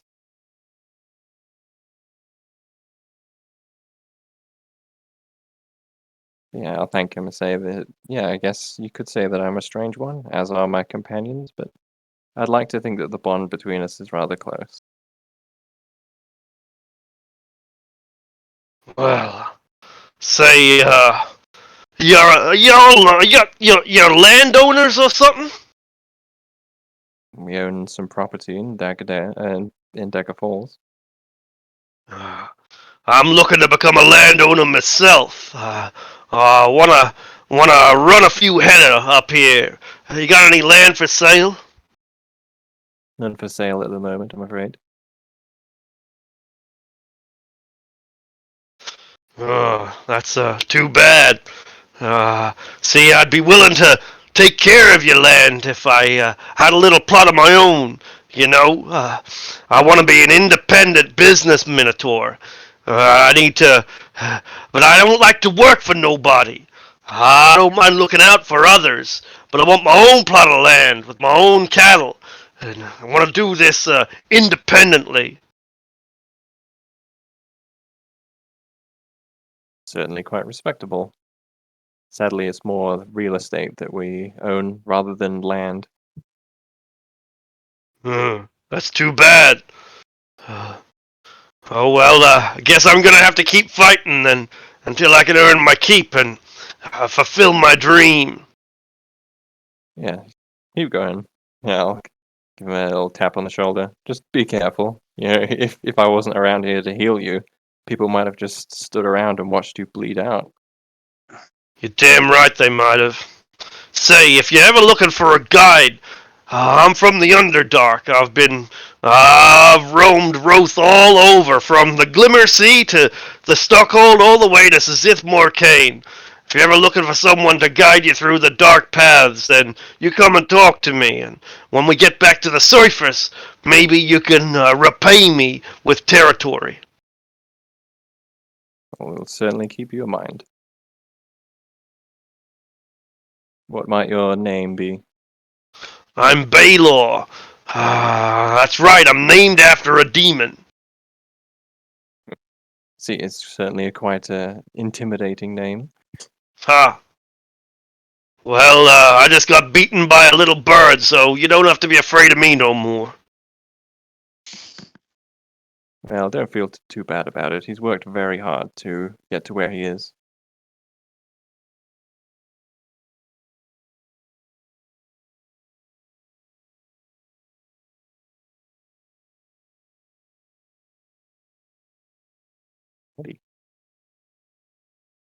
Gotta make a note of his name, just in case we do decide to go into the Underdark for whatever reason.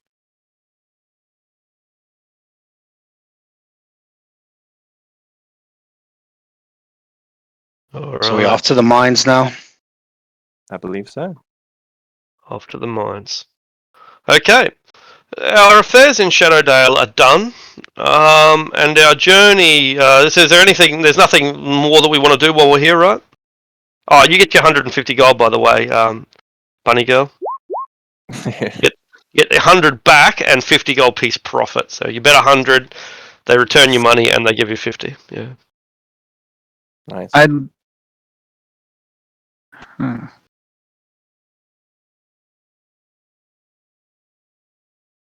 I'd like to buy a 100 GP gemstone, if we can, before we leave. Speaking of GP, the current coinage total, has the 6,500 been deducted from that? I don't think it has. No. I'll go ahead and do that then.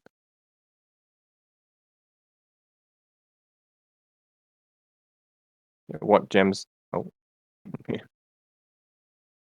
Who dropped? File, I think. Looks like he's They're going to tired. bed. Fair I enough. didn't mean to put the two. I ended my sentence early.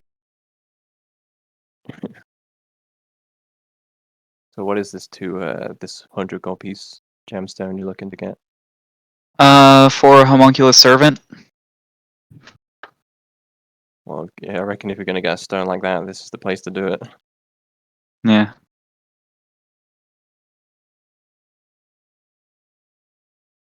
I guess my cat do like 25 GP of powdered silver in case we need to do another ceremony on the way. I've got 95 GP of silver dust.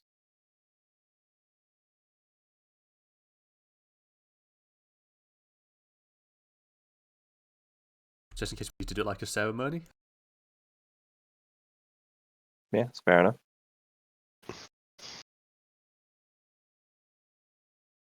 Can't think of any mundane items that we need to buy.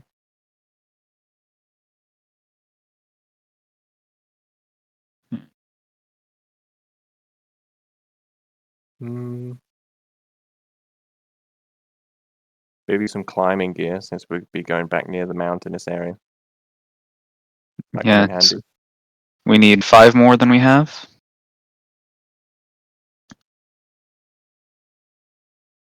Are we bringing a cart?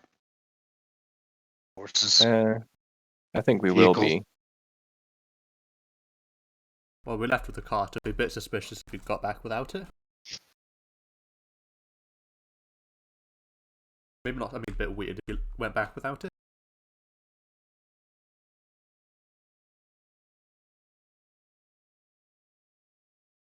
Yeah, it's fair enough.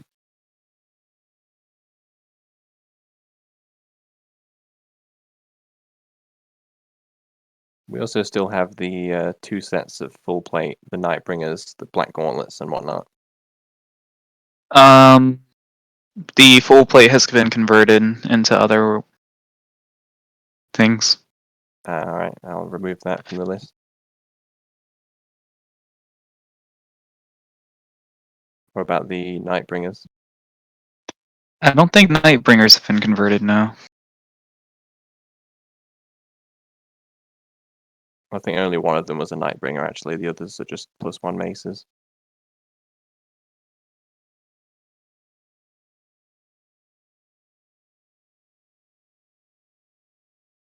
Yeah, finding like you want to disenchant the Nightbringer because you can't really sell them. No one wants to buy them. If you disenchant it, what does it become? You'll get value equal to 1/4 of its market value. Fair enough. How long does it take to disenchant it? What do we not have any night? Or is it 2 words? Nightbringer. Do we? There's like the I gauntlets. can't and see then them in the maces. treasure. They're not in here though, are they? Like you don't have the Nightbringer listed, do you? Yeah, Is that right? says 1 +1 Nightbringers, 2 +1 maces, 3 Black Gauntlets. Right. Like I'll quickly import a Nightbringer, so that you can see them. I'll try to find them in one of the other games. I thought that they were in here, but obviously they're not. Nightbringers. Yeah, so the +1 gauntlet is worth 2,000. You can reduce it to its raw components for 500. Nightbringer. Here's a Nightbringer.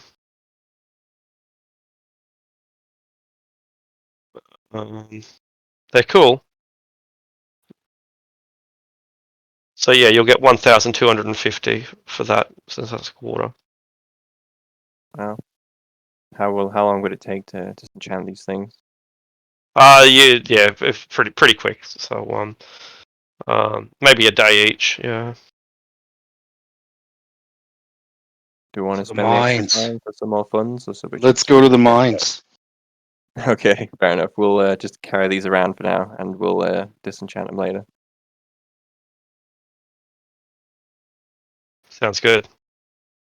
All right. So, we travel back to Dagger Falls. There's nothing that we want to do in Dagger Falls, right? Not really. I think Yeah, we're we- just speed picking up running the now. cart we left there. Yeah, Yeah. we'll speed run. And Do we run wanna- over the mountains. Do we want to take our cart or leave it? Depends how much room you got in your bag of holding. Probably going to want to empty it out. Yeah, we can empty it at the warehouse.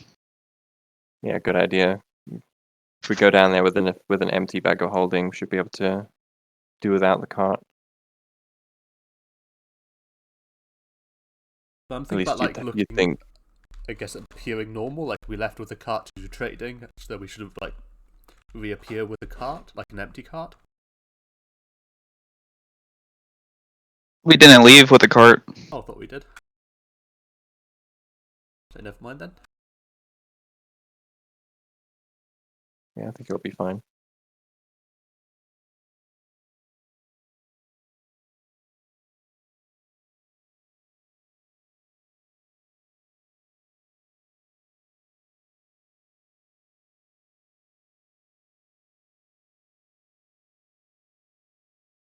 Alright, so you leave the cart behind?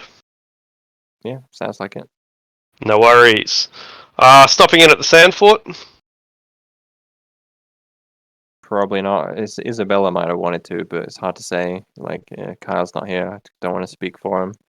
Good point. Good point. I guess if they want to speak Alright. to us, we'll just pass through as quickly as possible. Yeah, sounds good. Yeah, they get a bit of an update. You talk to them, or again, Isabella talks to them about what was set up in Tashwave, and we move on. Okay, Tethyamar then. Tethyamar. Here we are. Tethyamar's entrance is hidden behind bushes. It's built into the side of the mountain, and without knowing where to look, it's difficult to find. Um, you bypass the iron bars, and you find yourself in a kind of death trap area where attackers to the dwarves would be in a very vulnerable position. What do we do when we reach the main gates? Would have had Is a it rest. supposed to be black? Would have been able to rest since Shadowdale. Oh, right, it's just black for you. Yeah, your character's not down there, and nor is the rabbit for that matter. Okay, cool. I'll make up those tokens and get that done. So since it's gonna have to happen at some stage anyway. There's Finnegan and Moog. Oh, Moog's already down there, so it looks like Moog is made up. I think. Yep, Moog is made up. Cool. So I'll do Finnegan and then we'll go back to the map. Do you have dark vision, Finnick? No.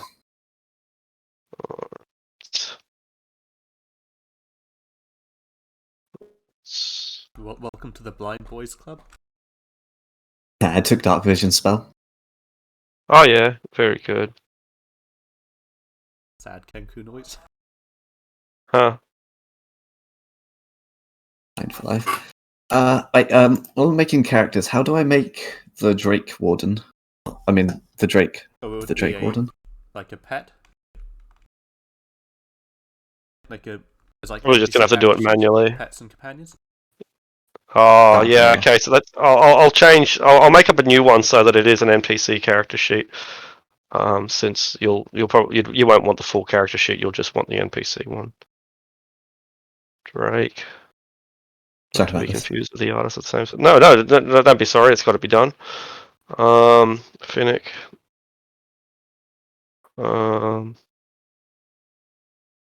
Character. Create an NPC. All right. So there you go. Fill it out manually. When you get the image, do the image, and I won't worry about making up a token for it just yet. Just so we can keep it moving a little bit.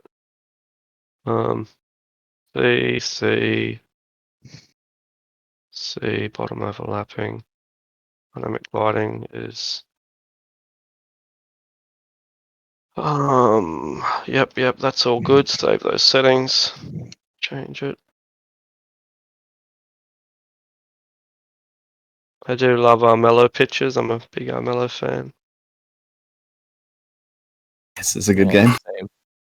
Yeah. We should play sometime. I love it. Yeah, that would be fun. That you're Quite gonna enjoy that lose. character as well. I like the other rabbits. Yeah. The main reason why I like her is because building your walls and all the settlements can really annoy the other players. Yeah, it does have a bit of ramifications. Like I've only played like twice, and I played the bear. Oh yeah. Tethyamar. Here we go. Here's Tethyamar. Move those up.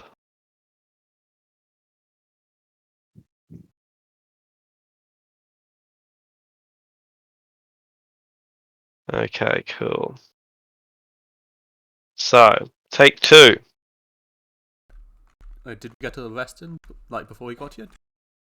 Oh, absolutely, absolutely. Several of them. Noise.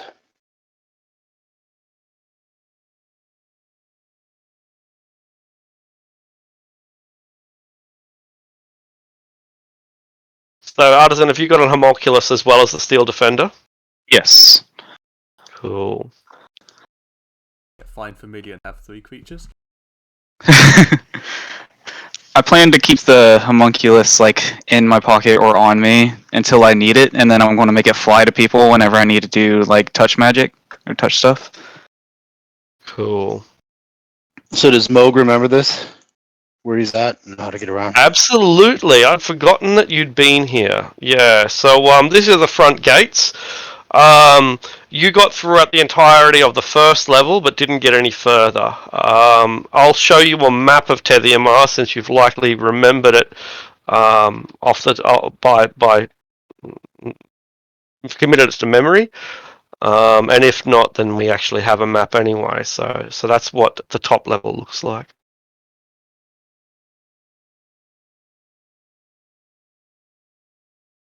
And so, is there anybody around? Is it just like, is it empty right now, like a ghost town kind of a thing, or is it? What's the situation? I'll get the party to answer that. There are several hobgoblins, and there's a high-ranking Zentarum here called the R-Dragon, I think. His rank is the R-Dragon, I can't remember his actual name.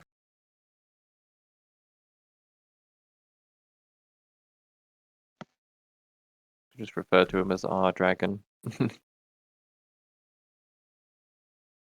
And there's a slave here, there's a prisoner here as well, who they're trying to get to break through like the defenses, but who's surprisingly stayed quiet.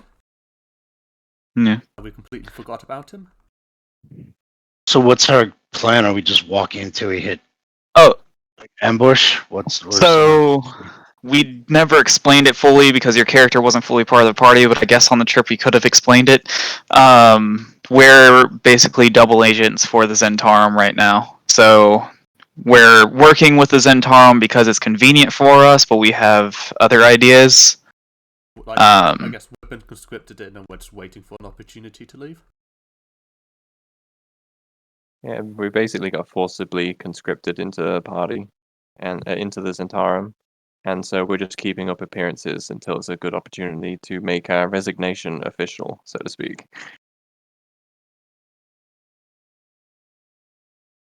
Right. But what are we doing here? Are we clearing this outpost? What is our plan?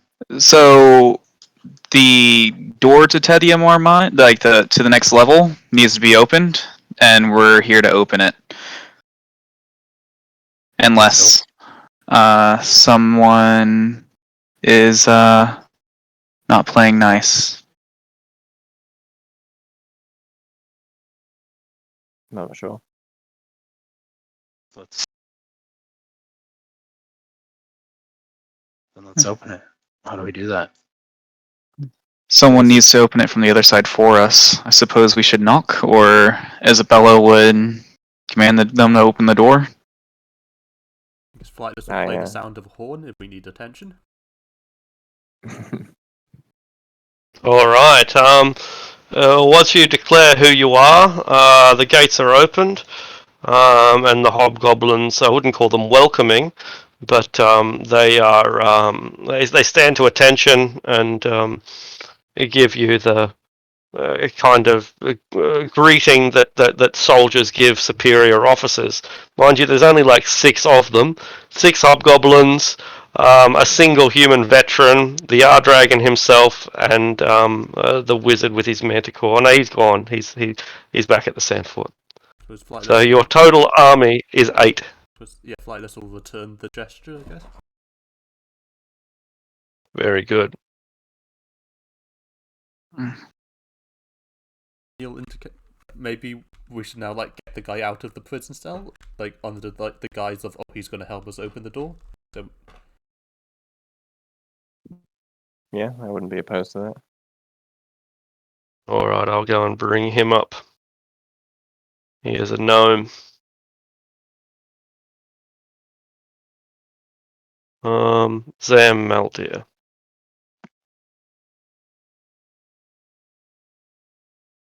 And that's an artificer if I've seen one. Huh? Hey, Huh? It looks like he Rough. made you. that it looks like he made me. Yeah. Lo and behold, he's 8,000 years old too.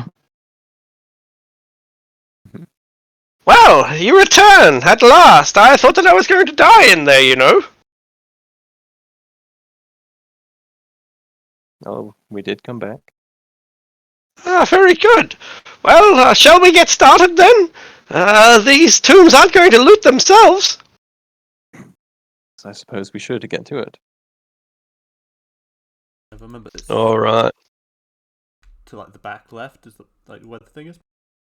Yeah, that's right. So if you want to follow each other, it's down this way, And then this way. That's right. That's it. And I need a light, so Right I'll here, I cast think. light on my shield. Artisan's gone the wrong way. My bad. A little bit deeper, Imagine not remembering the dungeon from like 3 weeks ago. right? And you just, just gave you the map. Come on. All right. It's a bit unnecessary for you to, redundantly walk down there, but I guess it's good for our viewers at home. No, just kidding. Our viewer, which is me in my 60s. The last video got 4 views. Thank you very much. Woo!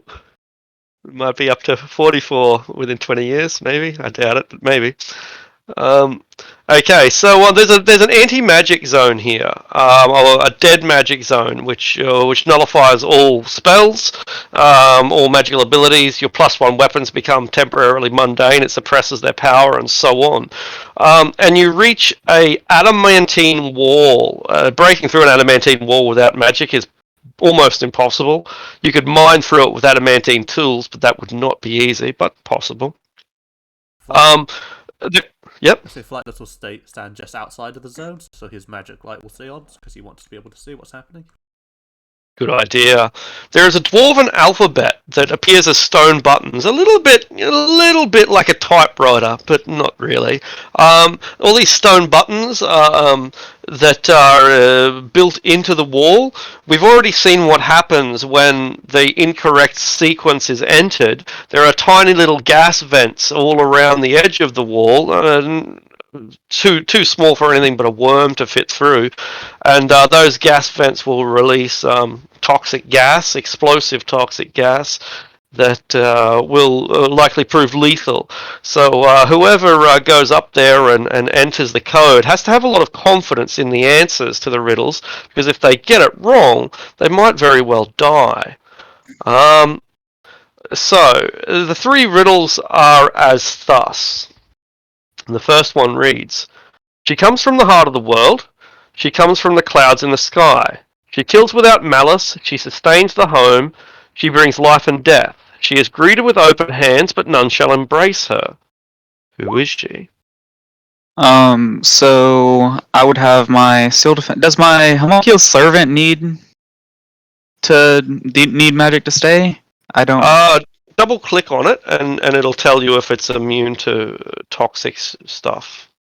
It'll have like condition immunities and stuff. I think he means if it remains active within the magic zone, like the dead magic zone. Yes. Oh, yeah. If it's a creature, then it does. Yeah. Creatures, even if they were created with magic, once they become creatures, they are no longer affected by dead magic zones. All right. Then I'll have him. He has a flight speed, so I'm going to be flying him to do it, and he's immune to poison. Very good. Convenient. Yeah. So where our answer is, It's either heat or fire. And the more I think about it, I think it might be fire rather than heat. yes. That's fire's more specific. So if Mog wants to stand back, because there's going to be a poison cloud there if it is wrong. That Morg believes. He's resistant to poison. He'll be fine. Got faith. You there, Mog? Yeah, I'm moving back. Okay. So he'll put in the characters for fire then. All right. It clicks, and there is no releasing of explosive poisonous gas. Hey. The Okay. the next riddle reads: She is battered but never broken. The hammer strikes her crown, and the blade bends upon her back. Yet she sings and never screams. The fire bears down on her face, yet she never burns. Who is she? I think this is an anvil. I think that's what I think as well. Yeah, anvil. All right. So put in the characters for anvil. Very good. And no toxic gas comes out, and no explosions are sparked. The final of the riddles. She breathes and feeds the fire, but she has no lungs. She sings swords into creation, but has no mouth.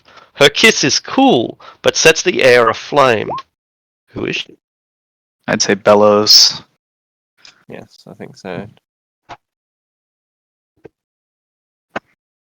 Then they'll input bellows. And the door opens. My headphones are running out of battery, so I'll have to charge them. Are we going to be taking in anyone with us, like from the Zentarum, to assist in fighting? I think there's so few of them, they should probably stay here. And plus, we don't Most want them likely. to like tell anyone what we found in there. So then we venture forth. Does it? I want to check for any further traps at the entrance. Alright. Do Alright. that as well. Cool. I'll move you to the new map, and you can do your checks there. Are we taking Zam with us, or does he want to stay here with the hobgoblins? Who? The gnome, right? Yeah. I have a feeling that he probably doesn't want to venture into what could possibly be a death trap. Yeah, that's about right. He would be much happier staying alive.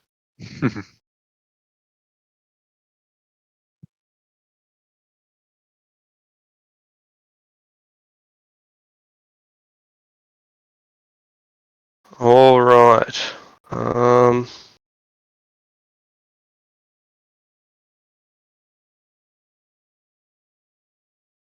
That's something I just need to adjust.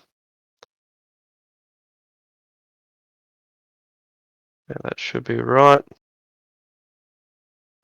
This is the first time I've run this, so it's going to be a little bit confusing for me as well as for you.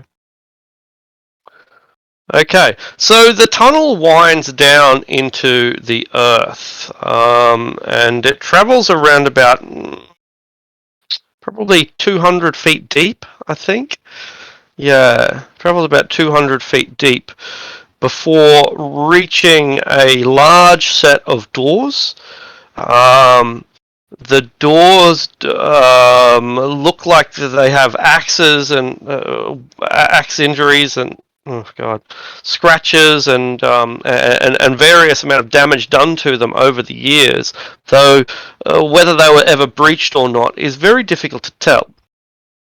In addition to the front doors that you find, there's also an arrow slit, a murder hole, that lies on our left. And I'll just move us across now. I was doing a bit of quality assurance first. So here in front of us is the set of double doors, the adamantine doors with the dwarven insignia. Here to our right is an arrow slit, and you can see into that room, even though the arrow slit is only 4 inches wide and about 8 inches tall. Looking into that room, I think it appears to be relatively empty by recollection. I haven't looked at my notes yet, but there is a mechanical device somewhere within the middle of the room that the mechanical device appears to be a chain. So imagine a pit You can't see the floor. You don't know if it has a floor or not. But there is a pit or a shaft is maybe a better description. A shaft about 10 feet by 10 feet wide, with a huge chunky metal chain that's a bit rusted, but it looks still as strong as nails. That is tight. Running in the middle of that 10 foot by 10 foot square. So yeah, arrow slit on your right, leading to a room that has a big hefty chain, or a big set of double doors right in front of us. Hmm.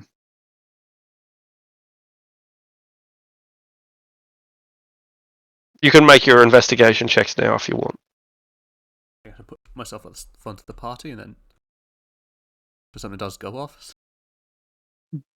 You can use thieves' tools for a check, right? At 19. Yeah, in this instance you could. It's clear that these gates have been breached in the past. They're closed now. Some automatic locking mechanism has reclosed them. But they were breached, and the mechanisms that would lock them in the process have been destroyed. So, given enough strength, they will open. Imagine a big heavy steel door that doesn't lock anymore. You push it hard enough, and it's going to open, but it's still going to be pretty hard. Moog will give it a push. Alright, Moog is strong enough with the rest of our assistants to open it up. And what we see beyond is bears a description before you go in. And you're probably going to want to hear it. So, these are bars, like the bars on a jail cell. And in between the front gate and the jail cell is a pit. That pit is filled with writhing snakes. The pit's about 30 feet deep, and snakes writhe within that pit, lying on top of each other by the score. So yeah, pit in front of us filled with snakes, bars beyond that, and beyond that as well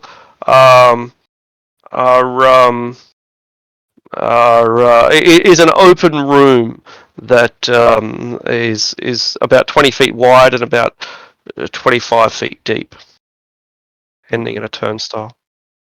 How are the snakes still alive? I'm going to take out a copper piece and just drop it into the pit and see whether the piece actually lands on the snakes or whether it falls through an illusion of snake. It falls through the snakes, and the snakes don't react to the coin. Aha, that explains how they're still alive. They're not there. Hmm. That's Lady Eleanor playing 4G chess and we're eating checkers. Well, Artisan made a good point. How could they still be alive after the decades and centuries even that this place has been abandoned? You actually hear the coin clink, clink. As soon as you throw it, it goes clink, clink, clink. Doesn't fall. It just goes clink, clink, clink, and then rolls back into view and probably goes past the bars. Not only are the snakes illusionary, the pit is as well. What the hell? Oh, wait, so I I guess he can fly. He'll test his foot on the top of the illusion. Yeah, it's solid ground. He'll like And flap wouldn't his my- wings and pretend like to be flying. Well, let's be cautious. If this pit is an illusion, then it stands to reason that what seems to be solid ground is in fact an illusion as well. Would my 33 on checks for traps do anything? It's in a new area. You'll have to make a new check. So I'll do a new check as well then. Sure. I forget. He will brush his hand against his the chalice for good luck. Yeah, oh, by the way, I said Thieves' Tools would work. That was incorrect. Thieves' Tools disarm the traps. They don't find them in the first place. Yeah. So the investigation check is from Flightless will be what we need to find them, and the Thieves' Tools check can be used to disarm them. Yeah, 15 is good. Eleanor's suspicion is correct. So this trap is designed so that you you avoid the snakes and you go around them. But when you go around them, you'll step on pressure plates. Those pressure plates activate. They lift you up like a springboard, and you'll look up at the roof, and the roof is lined with spikes on the edge. So you step on the plates, it drives you up into the roof, impales you upon the roof, then you fall back down onto the ground. It's a pretty vicious Devious. trap. Fuck yeah! That's just the first one. Your people really are cunning and brutal. I'll say it to our dwarf.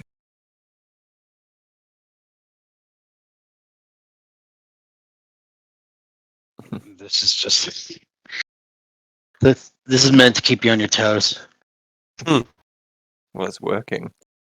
This is to keep the kids out of mum and dad's room. It's not.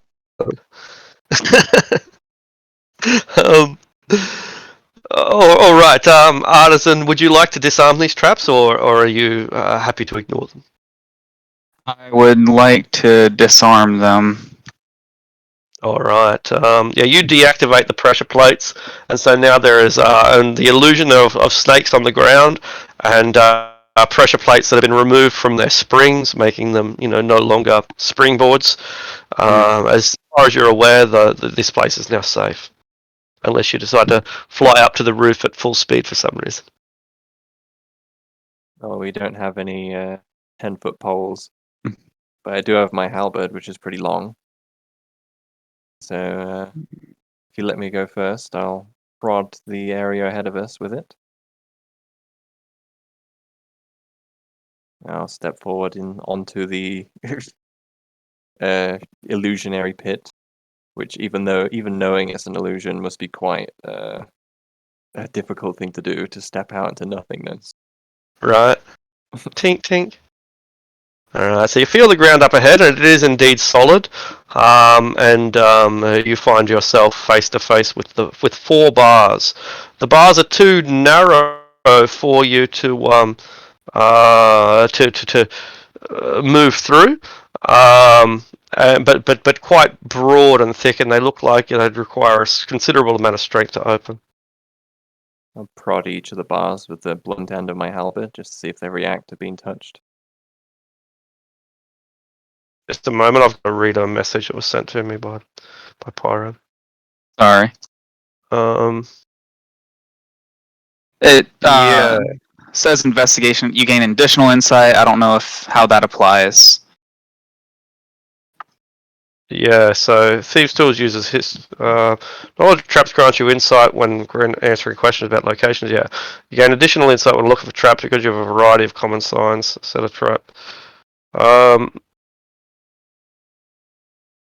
Yeah. I think just ignore that. Yeah. Yeah, there's no reason that having the Thieves' Tools is going to give you like an advantage for the check or anything like that. So yeah, I can't really see And also, where Flight why is that discern, rule. that would become ridiculous. Like, he would never fall into a trap again. Yeah, it kind of looks like they've just invented the rule to sell the book. Yeah, I don't know. I'll copy and paste what Pyro sent to me, and to me it just seems to be like a reason to make things easier. If you have Thieves' Tools and Investigations, then you always get advantage on both checks, which it seems like a bad rule to me. The advantage +8 would be like what trap could possibly like sneak past? Yeah. So it's kind of like I haven't read the Xanathar's guide, but it kind of seems like power creep to me, where they kind of justify you buying the book by making it easier for you to play the game. No problem. I just wanted to put that out as that was my reasoning, and I wanted to just ensure your reasoning. Absolutely, man. Yeah, absolutely. So I think the tools need to have more firm uses, but I think Thieves' Tools has a good place. Yeah, Thieves' Tools was already pretty much the most useful tool skill in the game. Because the other ones are you have carpentry, Okay, good for you. Yeah, that's real useful. Like, it's not that it's basically it's not that it's not useless, and it doesn't specifically say it gives you advantage either. There's no mechanical benefit there. Um, it's more like if you're a dungeon master that doesn't actually know how to use these skills in your game, then this is how they should be used. But I already do that. Like, if you have thieves' tools, then I'll already tell you about the holes in the wall and what they might mean, the mechanisms of the trap, and so basically I already incorporate these rules already, I'm pretty sure, so I don't think they need to provide they already give additional insight when looking into the traps. Like I just explained how an amateur DM might say, okay, you disarm the trap. But what I say is, okay, so there's a springboard that's connected to these high-powered springs that will thrust you up into the roof and impale you upon the roof. So that's the additional insight, I think. Yeah. All right. Yeah, that's my interpretation of it. So there's the bars up in front of us. That's right, there are 4 bars. They are quite thick. Well, like these bars here. No, they're the ones right here. Yeah. Okay, I thought so. Okay. So I guess I'll move back so the stronger people can, if they need to strengthen it, I won't be. Yeah. I'll look around and see if I see anything out of the ordinary, like that would forebode me from grabbing them, and we're trying to push them apart. Yeah, Absolutely. that suddenly makes sense that there would be a failsafe here. Can I either assist them or make another check?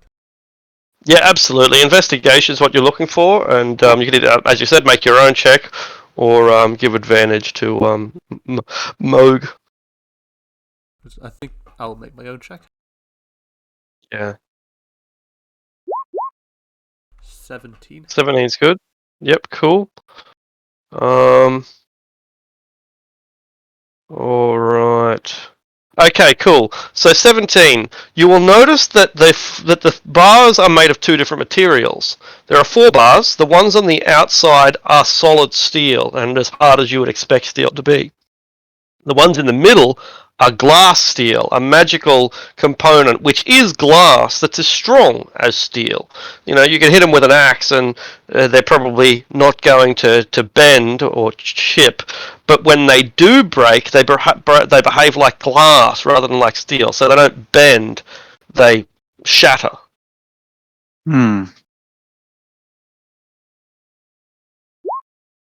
So strength probably isn't going to break these. Do we have anything that could? I mean, there's that thing where like There's a magic attack on it. there's the heat. shatter spell. Our resident wizard is not with us at the moment. Yeah. So if you make the right, like, what is it? Pitch sound, like you could smash glass, but that's like a glass. Like maybe that might be possible. Well, the way I look at it, like if you think logically, like this is an entrance, right? What sense would it make to have to break and rebuild the bars every time someone wanted to pass through here? Is So there a lever? there has to be some way to bypass the bars without breaking them. I guess we're starting heal. I think the mechanism would be in this room here.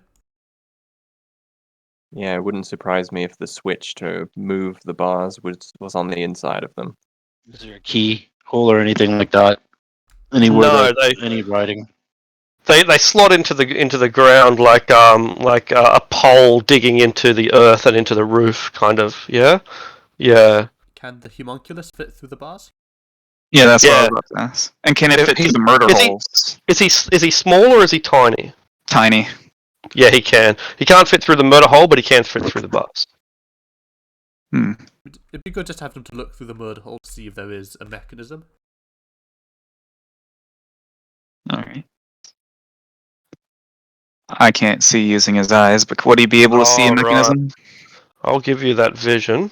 Night vision on legacy. Night vision. As sight. Does he have dark vision? Yes. Okay, Dark cool. vision, 60 feet. So you can see through his eyes now, right? I do. Okay, cool. So looking through this arrow slot, you can see that there are bones of countless creatures.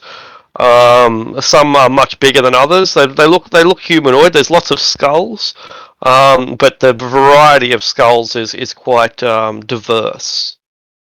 Hmm. Hmm. All right. That seems like a death trap, not so much controls for anything. I suppose I can check a little further. Perhaps the mechanism to operate these bars would be in this room here. And he said Seeing- he. Sorry, go ahead. Go ahead. I was just saying, if, say, these dwarves were receiving visitors, then the people in this room would likely be the gatekeepers. And if they verify that the visitors are friendly, it makes sense that they'd then have the ability to lower or move the bars from this room. At least You- that's what I would deduce. I mean, I would have the only controls for the gate inside the fort. That's worth checking anyways. I can see if there's another way into that room if have it fly around. Go ahead. Suppose if I since he's suppose- flying, we don't have to worry too much about pressure plates or anything. I suppose you want Yeah. to roll a stealth check anyway to be a bit quiet. Yeah, sure. Why not? Let's do stealth checks.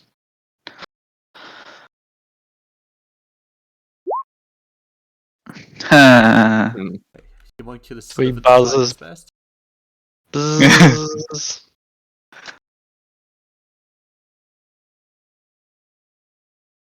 This is the long corridor. Hmm. There are doors to the north and an open passage to the south and to the east.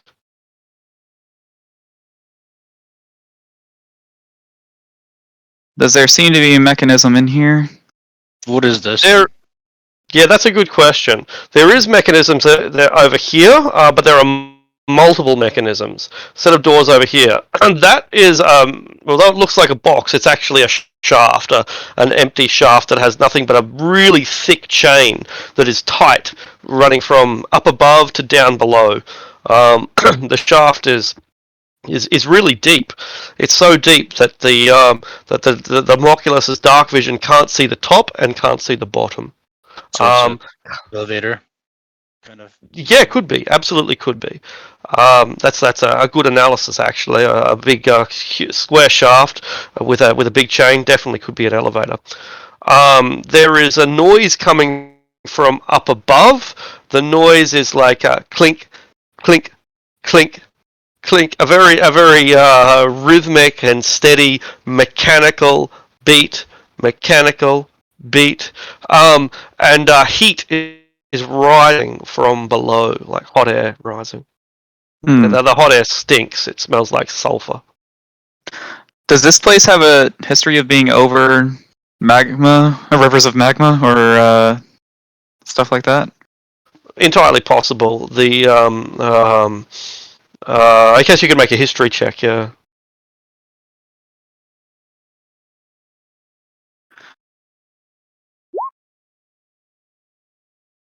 Yeah, absolutely magma. It's very difficult to forge adamantine and mithril, particularly adamantine. It's so freaking hot. You know, you need to get like I don't know what the melting point of iron is, but I think it's about 800 degrees Celsius, really hot. Adamantine, you need to get even hotter, and one way to do that is through dragon's breath. Another way to do that is through magma. Yeah, so the dwarves of Tethyamar would use volcanoes, you know, paths of magma to actually help them in the forging process.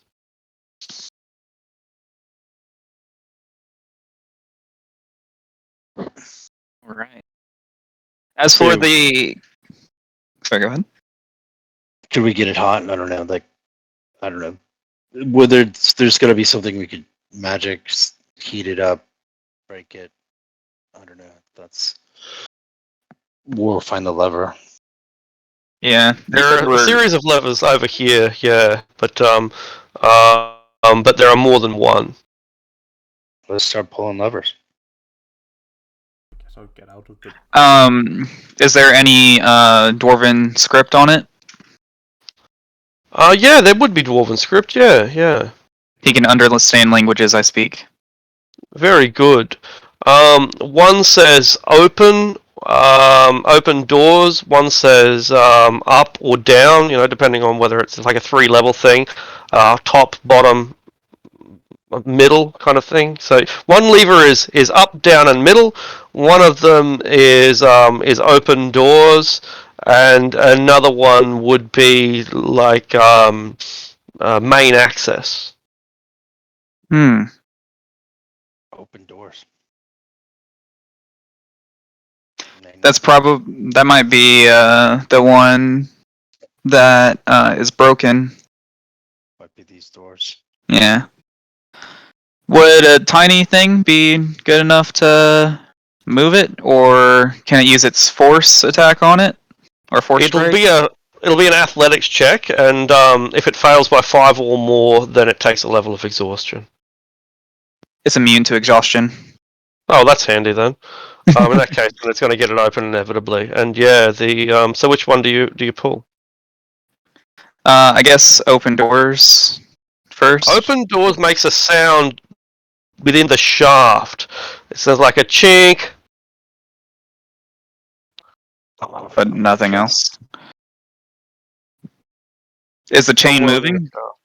The chain is not moving. No, the chain vibrates a little bit. Every time there's a click, click, click, the chain vibrates a little bit. Rattles. Main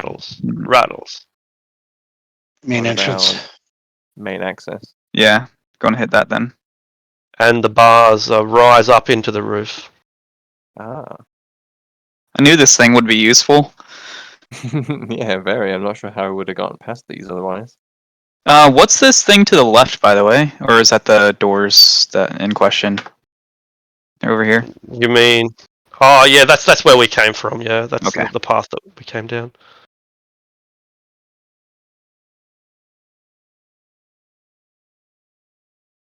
All right, this turnstile appears to go one way. Like you go through on the left, and I guess you come back through the right.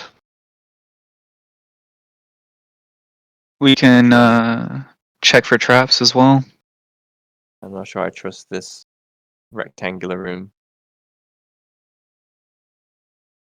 Well, Um, he's going to stick to here and go onto the murder hole, and keep his eye out for pressure plates and other like nasties like tripwires and stuff.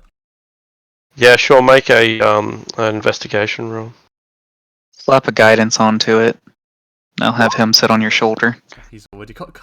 He touches Oh. his chalice, like he's holding it for like the luck. Ah, Yeah, 28. There are pressure plates in front of the turnstile. They seem to activate the pressure plates on the turnstile. There are gaps and slots into the walls. Those gaps and slots shine with rusted steel. So you press the pressure plate, and sharp rusted steel swings out. I rolled a disarm. Yep. Okay. You temporarily disarm the trap. Its mechanism will automatically reset after maybe a minute, maybe 10 minutes, something like that. Would there be a piece of chalk in the forgery kit? Yeah. Let's assume there is charcoal, something like that. Yeah, so I will just scrape around the pressure plates to make them a bit more obvious.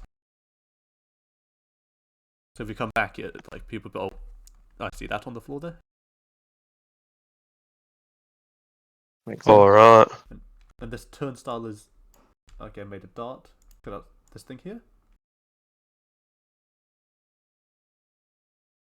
Yeah, I think this is a turnstile. Yeah. So there you go. Some charcoal on the.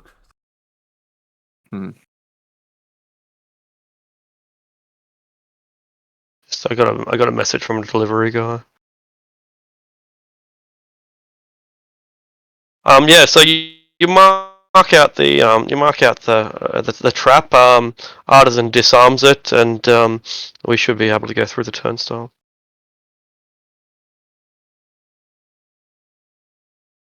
You're in a long corridor. There's doors to the left, and a shaft is appearing off to the right. Well, where to first? Down the corridor or through these doors? Why don't we go check out the lava room? Sure, let's go check that out first.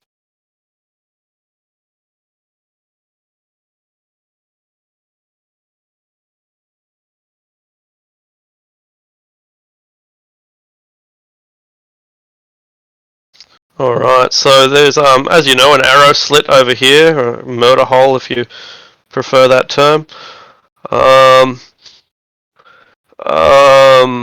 There is a chain here that every 2 or 3 seconds clinks and vibrates. The clinking noise is coming up from above.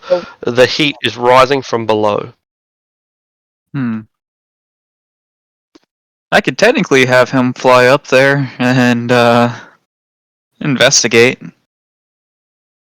There's a door over here, by the way. The door has no clear way of opening it, but there is a hole that's maybe about 2 inches wide that looks to be the only contraption, possibly the lock.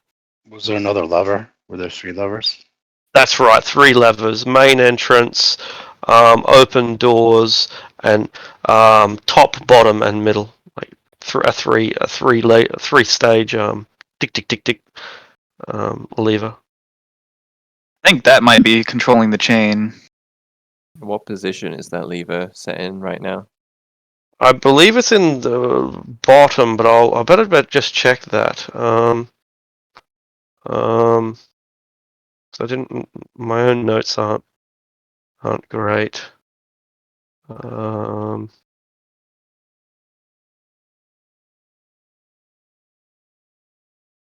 Yeah, I think it's set to below. Perhaps if we move it to middle, see what happens.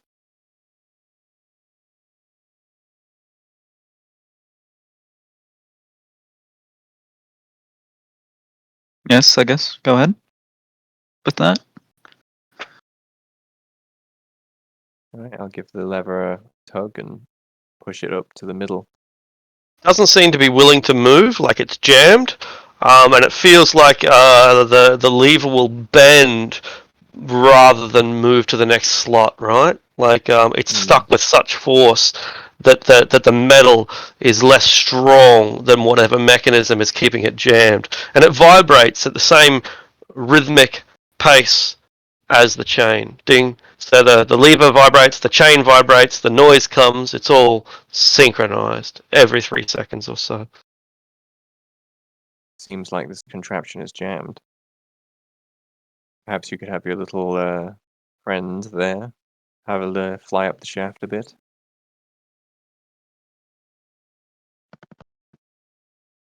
I suppose what this happening. I try to like mask my footsteps as I go over the door because I want to like look through the keyhole. That being like, because I'm worried something might be in the other room that's like sort of just listening to us.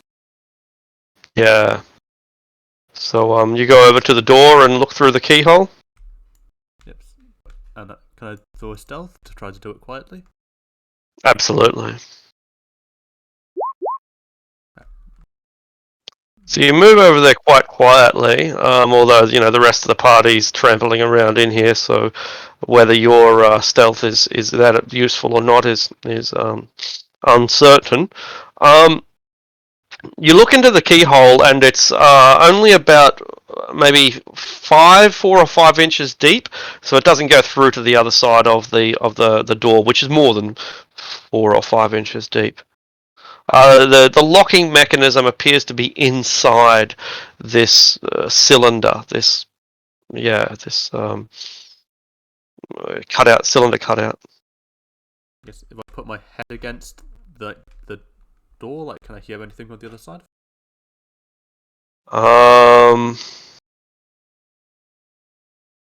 No, you don't hear anything. No. Does the open door lever open it? It does not. No, the open door seems to, because it's currently in open. You move it, and it makes a sound at the bottom of the shaft, like grinding, grinding. Gotcha. Yeah. So I guess if you pull So what is it? like because there's like bottom, middle, top. So I assume if you pull it to middle, it'll bring like something up from the shaft. But if we attempt to operate that bottom middle thing, the bar will bend rather than going to the next level. It's that jammed. What's Yeah, the it's that door? jammed. I'm saying that's just Yeah. my assumption if the thing worked. Right. Yeah, if it worked, yeah. So is this door? What's it made out of? Steel. Steel. It's a steel lock door. So it need to Yeah. be picked or something. Yeah, that's right. Like, you might have something that eats through it potentially, but it's like even if you used acid, it's at least 6 inches thick, and that's probably a lot of acid to eat through that much steel. But you need to unpick the lock. I mean, we're gonna have to open up. Oh, right. Yeah, there's no door handles. That's right. There's no door handles. There's no mechanism beyond a cylinder, and the cylinder is about 2 inches in diameter and 5 inches deep. With the All mechanism, right, why don't we keep? can I tell why it's rusted? Like, is it rusted shut, or or is there an obvious like reason why it's jammed? The door, you mean? The lever. Oh, the lever. No. Yeah. Okay. Make an insight check. Yeah. Make an insight check. 27. It appears that whatever the lever connects to is broken. So it's not the lever's fault that it's jammed like this. It's that how to explain it? Whatever the lever operates must be broken, because you can't move the lever to a different position, since the mechanism is broken. Is that making sense? Yeah, I think so. Yeah. Okay, cool. Yeah, cool. Like imagine you've got a ton sitting on the mechanism, and so normally you should just be able to clink it into place, but because the ton is preventing that mechanism somewhere else in the dungeon from moving, the lever will bend rather than go up to the lever's trying its best. Yeah. I think we not the need a lever's key fault. for this door. Why don't we just go check out the places that we can get into? Yeah. Check some of the other doors and whatnot. There might be some answers for us elsewhere. For the record, this place looks like people have been here before. Maybe not for a long time, but there is still mud and muck and dried blood, scraps of clothing and scraps of broken weapons lying here and there, all over the place.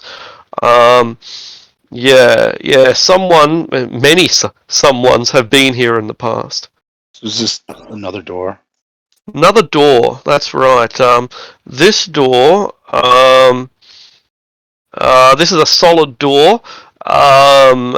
Solid steel. And again, not only are there no mechanisms for opening it, this one doesn't even have like the cylindrical hole. It's just closed. Just before we start trying to open it, can I check for pressure plates, like tripwires, like spring traps that might be on the other side? Absolutely. 19. This door has been welded shut. There apparently is no way of opening it. Well, I guess he'll That settles that. He'll like run his finger along the weld and just Welded from the inside, yeah. And this is door. Why That's don't, another door. why don't we Would heat metal be able to open it? Heat Or metal no? could potentially, get rid of the weld, potentially. It might not be enough, but it's not. I guess we don't know until we try. why don't we see if there's any place we could get into first before Oh, there's another door over here we haven't inspected. Hot air rises from Morg's direction. The sulfuric smell is strong up here, and the heat is getting warm enough to make you sweat. Getting Is hot this over here. door- Is this door the same story as the others? This door is not the same story as the others. It has an opening mechanism. It is a how to explain it? It's kind of like a lever system. The lever is currently up at a 90-degree angle, but it looks like it would be able to spin 90 degrees so that it would be horizontal. So it's currently vertical. You could spin it so that it's horizontal. I'm trying to think of a door that looks like this, but an industrial door may be the best descriptor I can come up with. See. Well, I'll let Flightless do his thing before I try messing with it. He'll do the same because he's quite methodical with his thing. He's doesn't as trained. All right.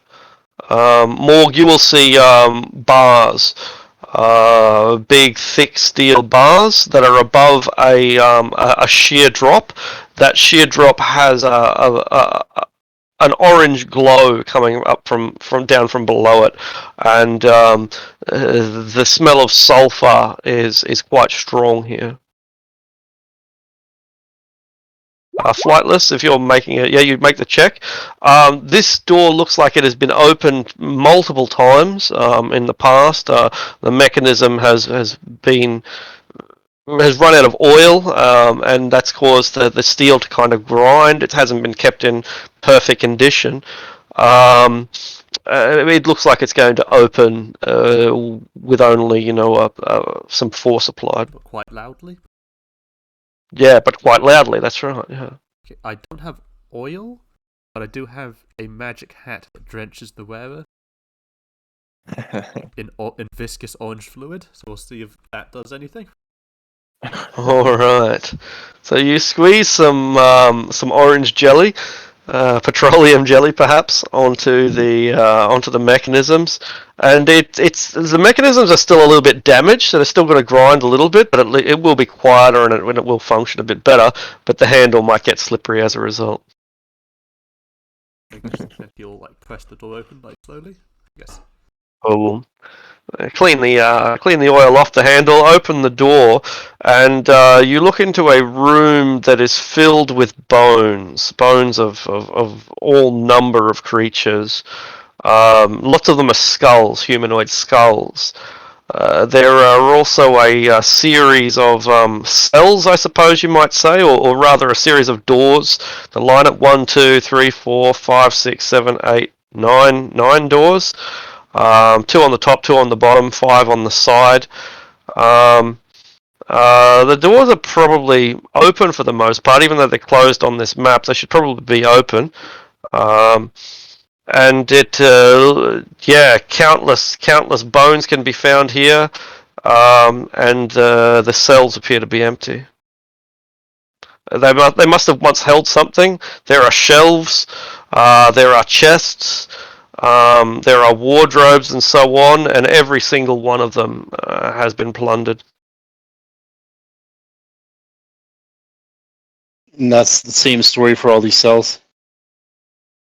It looks like every one of them was plundered, and whatever these creatures were, these creatures here, they've died by the dozen, by the score.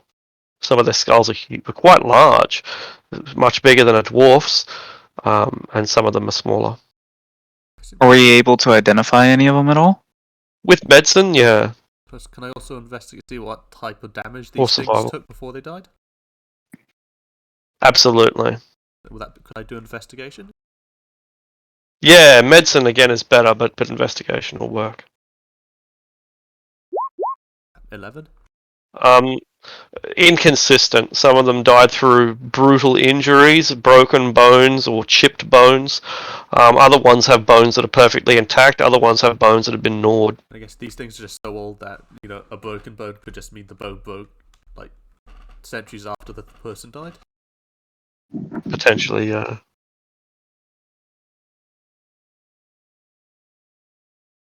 Interesting place this must have been.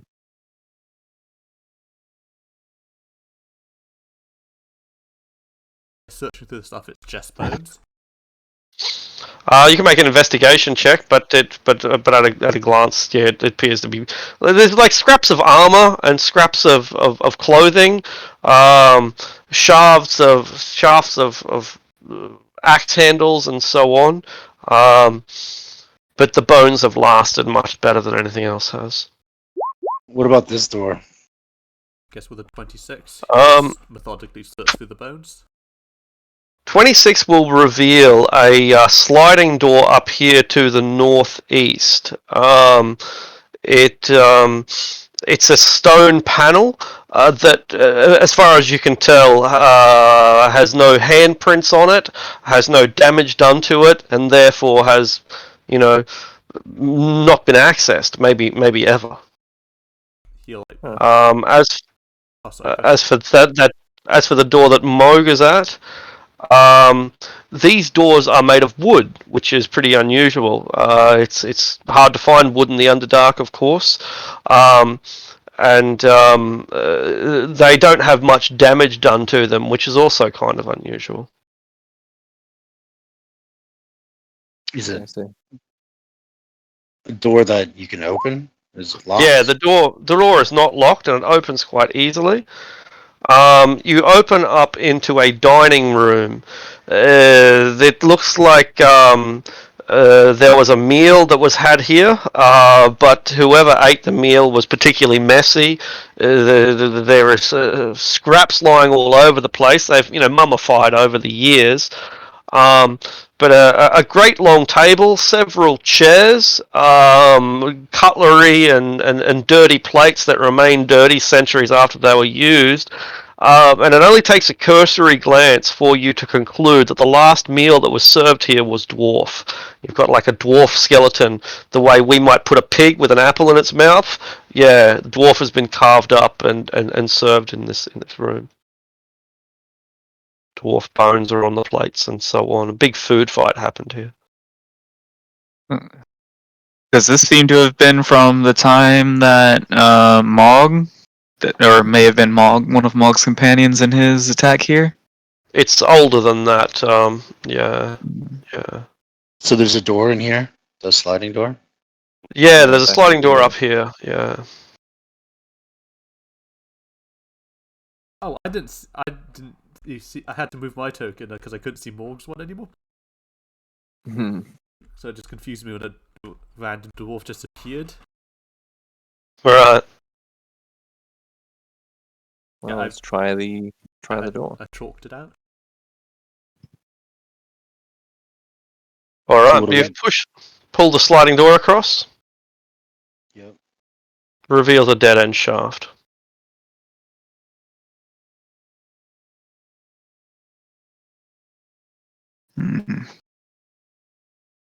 Right.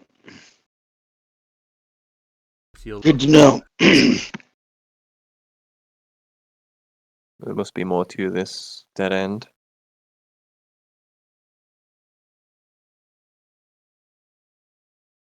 indicate that should he go first? Let me prod the entrance with my halberd and see whether anything happens.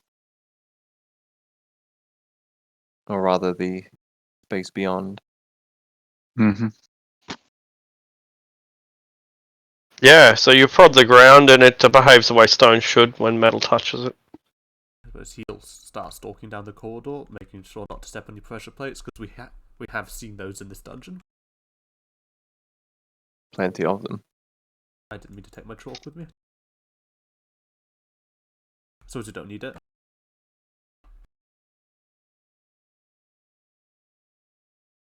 Should I check for trap? Like, Yeah, go ahead.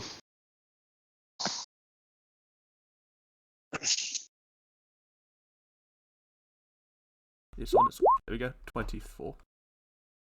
24. These panels have been used, irregularly in the past, but almost never. They were like an emergency access way that was pretty much Never activated. This is another sliding stone door, just like the last one. It slides into the wall quite effortlessly. He'll open the other end of the door then. The next room has some sets of armor within it. The armor are dwarf size, so they look like splint mail, and they are standing guard. They have their axes and their shields and so on. In the way people might have in an expensive castle or something like that. There's four of them, four suits of armor. Are these suits of armor like deteriorated, or do they seem like the same condition as when they were placed here? Yeah, they seem in good condition. They haven't even really gathered dust in a place like this, since there's no dust to circulate. The welding was done on the inside of this door, by the way. Does this look like dwarven? Whatchamacallit? Undoubtedly, yeah, undoubtedly dwarven.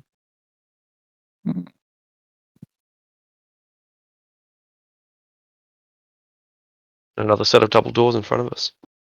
What are they like? These doors are also wood and undamaged, ornately carved. I wouldn't call them romantic. I don't know if that's the right word, but they have like Celtic designs. And one of the doors has an image of a man. One of the doors have the image of a woman.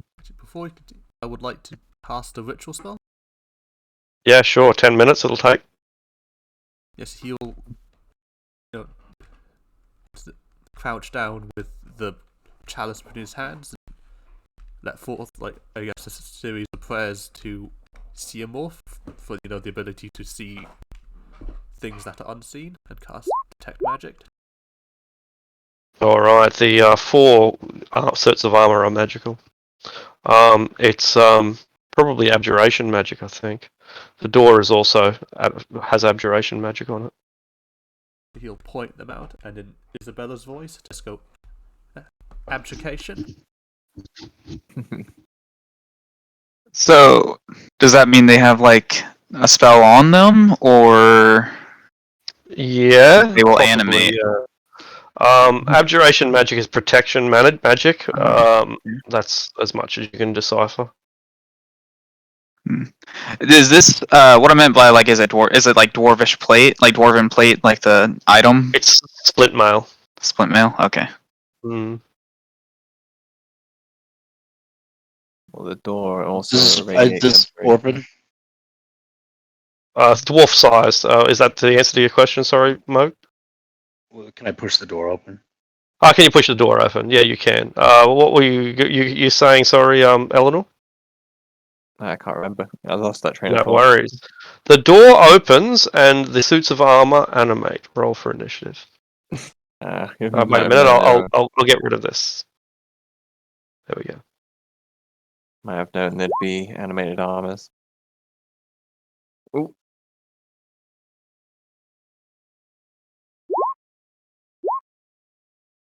I don't think there's anything we could have done to prevent that, though. Yeah, Maybe. I think it would have been a pretty good meme to go for disassembling them, but that would have started initiative too, I'm sure. Yeah, maybe dispel magic on the door, perhaps. Alas, no wizard. Alas, no wizard. Alright, looks like they are moving very slowly in any case, giving us the drop on them. Moog, you open up the door and you can see that there is a well-preserved bedroom. There's feather bed, cotton sheets, down pillows, and two dwarven skeletons embracing each other.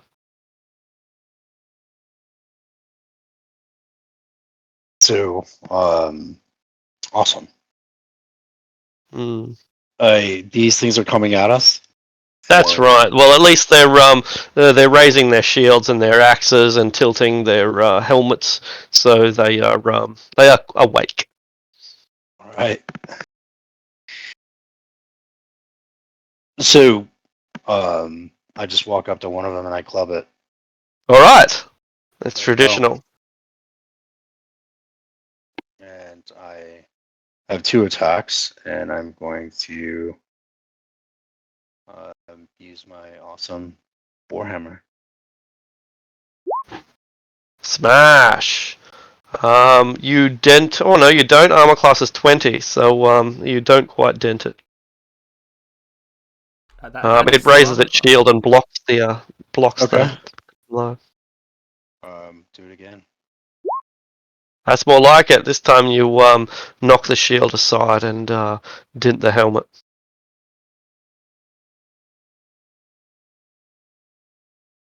And I'm just standing there now in combat with that one.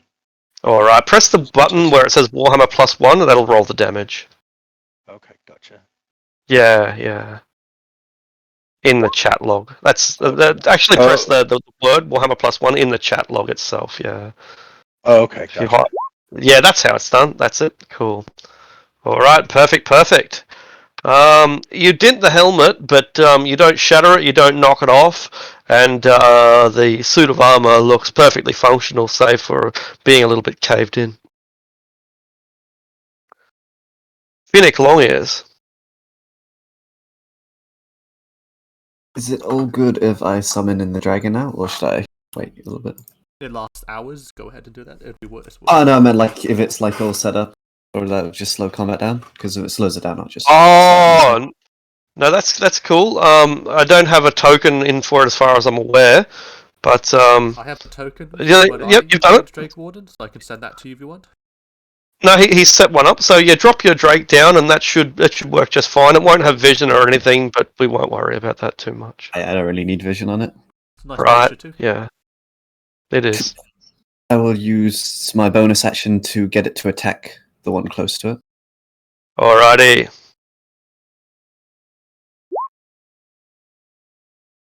But your teeth are not nearly as strong as the suit of armor is. And then I'll just use my movement to get there. That'd be my turn. Alright, so it's an action to summon it, is it?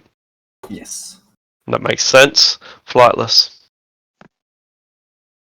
But he will step back and throw one of his flint shurikens at this one in the corner. In fact, no, Alright, you. bonus action insightful fighting first. Yeah, sure.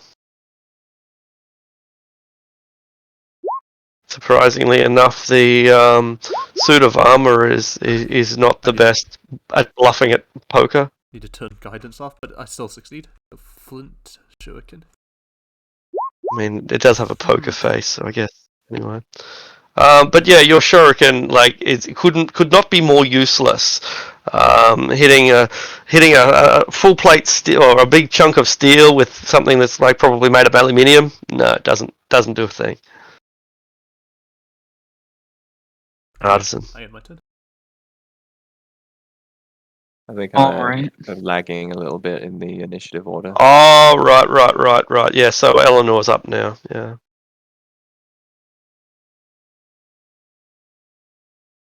I'll move myself here to put myself between the animated armors and flightless. I'll attack All right. the top left one. Oh yeah, you got range, so reach, so that's cool. Yeah, it's nice to have it. First character I've had that has a reach weapon. Yeah, I like them. Yeah, particularly good in dungeons. Yeah. 18's not going to be enough though. It moves with surprising speed, blocks blocks it with a shield, but the force of your blow knocks the shield out of the way, and with the second one, you scratch it on the breastplate, doing little more than ripping off the paint and decorations. All right, and I'll hit it with the blunt end as well for 22. You dent it a little bit, but that's it. You dent it a little bit, but the reverberations go through your hand and give you a bit of whiplash. I guess it's whiplash as the shock transfers into your hands. If they're slow moving, everybody can get into this room, and we could close the door. Possibly, but then they'll just be waiting for us on the way out. Well, we don't know if there's anything out, but where we could take them out one at a time, or keep them funneled so that they. But anyway, next.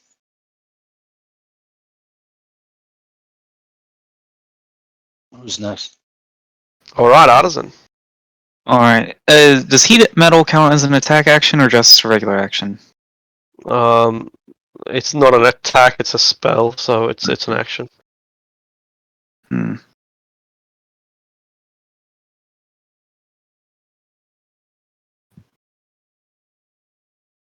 Then I'll just try regular attacks then.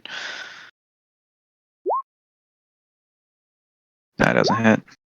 Nor Not does even that. close. No, you're trying to chip away at it, and these things are strong, really tough, made of some kind of adamantine alloy, and your attack does very little. That doesn't hit either. Okay. Doing your best. That'll be my turn. Okie dokie. Up to the suits of armor themselves. What's going on here? Damn it! I might have to reload the page. That's going to piss me off. I'll worry about that later. So those of you who were attacked one directly are the ones who get attacked, beginning with Moog. I'll just change this from longsword to battle axe. Moog's armor class is 23. That's going to be pretty hard to hit. And if they We miss, can I'm going to try. do repose. Excellent. First one misses. So I can use repose on that. I think so. Yeah. Yep. I'm this one. not familiar with the ability, but I think so. Oh, awesome. Then I will attack back with the that's gonna be a miss. All right, and it makes its second attack. 23, did you say? I said 23. Yep. Do you use a shield? I do. Excellent, and it must be the shield then that blocks the assault. And the enchantments have paid off already. Awesome. This one goes for the drake, since it was the drake that attacked it rather than the rabbit. But the drake is quick and armored. I assume 11 won't do it, will it? That's got 17 AC. Right. The answer is no. This one moves towards you, Eleanor. You don't have Sentinel, do you? No, he was already in my Oh. range. Not yet. Okay. But their attacks are mechanical and predictable, and you're easily able to block them with your armor. Alright. Harder than you at last to target it as well. And these strikes are far more efficient, catching you as soon as you exit the secret door. Oh, well, that was a pretty low critical hit. Lol on the crit. It's like half the damage of the normal hit.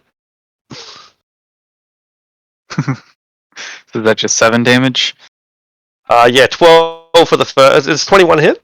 No, I have 24. Oh shit! Look at you guys with your super armor class. I'm just going to assume that 99% of my attacks are going to miss for the rest of the campaign.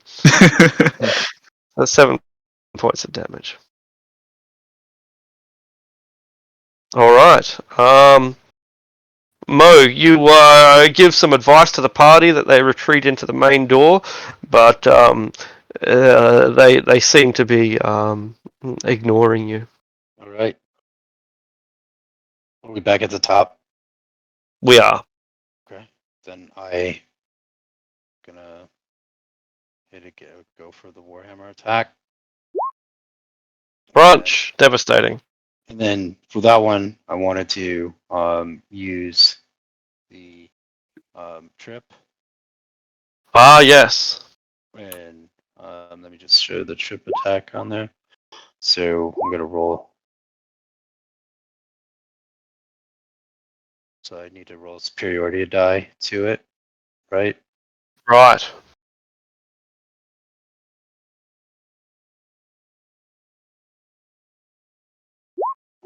Oh, nice. Great. So whatever the damage would be, like. The damage is normal, so you press the Warhammer +1 button, and that's it. You add Um, this. It says you add the superiority die to the attack's damage roll. So it's right. Yep. 8 plus 6. 8 plus 6, 14. All good. And then Yep. so hopefully is it a trip it? That's right. It has tripped it. Its strength saving throw was 7, so you've knocked it over, meaning your next attack will be an advantage. Right. So the next batch, I'm just gonna go for a. Yeah. Hopefully it hits. It certainly does. Only barely, but maybe you when it falls, its shield it cannot raise its shield again, and so you cave its breastplate in.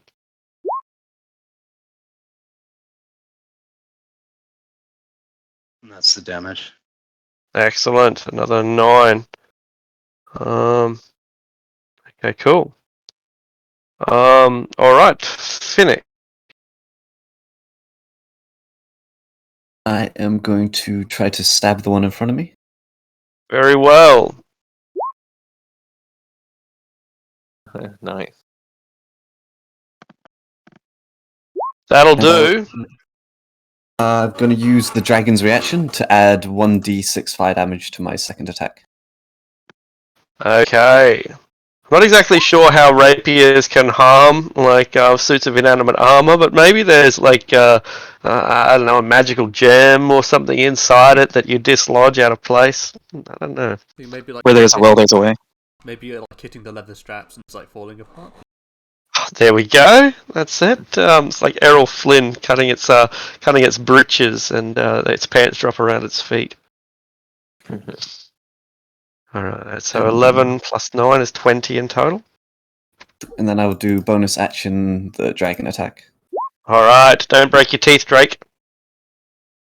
Think about that. That's me. But it mauls the armor and is a little bit sensitive about losing its teeth, so it doesn't get as much force as it might have. Flightless. I'll... If we steady aim, bonus action, steady aim, throw another shuriken at the one attacking Eleanor. All right.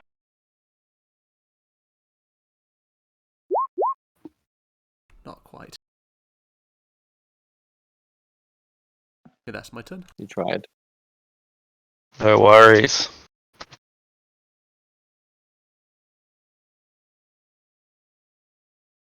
Okie dokie dokie. Yeah, it's close, but bounces off. It hits it at just the wrong angle, but it almost penetrated Lady Eleanor. No. That's it. No. You scratch the paint, but nothing more. Artisan. I'm going to, of course, take the damage, but I was so excited about the homunculus that I forgot that the Steel Defender has deflect attack, so I shouldn't have even taken damage. But Lol. I will make the.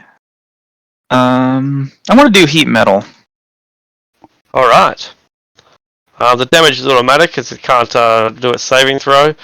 It doesn't feel any pain, so it's probably not going to drop its weapon. But the damage is automatic. 3 fire damage. That's awesome. Nice. Alright. Can I use an inspiration on that? I want to use an inspiration on that. I just burned a second. Sadly not. Oh. D20 rolls only. Alright. It is affected nonetheless. It begins to glow a little bit, but it's minor at best. Alright. The attacks. First on Moog. Miss, Oh. can you riposte every round? Riposte? Yeah, I don't know. It just repose says you can just miss. It costs if I decide to use it, it costs a. That makes sense. I thought it must have a limitation. So there's five dice. So that's, And you've used 2 so far? use repose and attack. Oh yeah, and trip so far. Yeah, cool. So, like it, I can use repose again. It's Yeah. He's still on his back. No, good call. You know, he gets up off the ground. Yeah, no. that's a valid point. So he gets up off the ground and is no longer prone. So, sure, I'll get 3 attacks in on him. Does it look Why like it's not? damaged at all, or is it Severely. Okay. Yeah. So if The other one's not hit- so much, but your one pretty badly. Okay. You can use the reaction to spend 1 superiority and make the melee weapon attack. If you hit, Right. add the superiority or a die to the attack. So Excellent. I will. If we hit. Big money, big money, big money, big money. You got it. No whammies, no whammies. All right, that's fantastic. Superiority die roll. Yes, 2 not so much. plus. So it's 11 total. You're damage. caving it in, but it's still active and it swings its second time, but it's no more effective than the first. The Drake didn't injure it that round, but the rabbit did, so the rabbit bears the brunt of the next couple of attacks. Assume one of those will hit, right? Yep, it's a 20. Very good. And it just chops off a little bit of your ear, so you're no longer long ears. You're long ear. Medium Very ears. sad. um,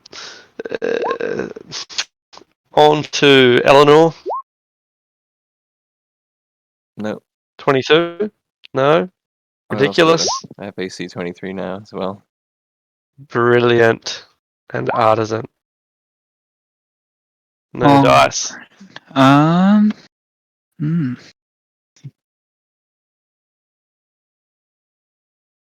Okay, Mo, you should be able to cave this thing in. My turn. Yes, Okay, here we yes. go.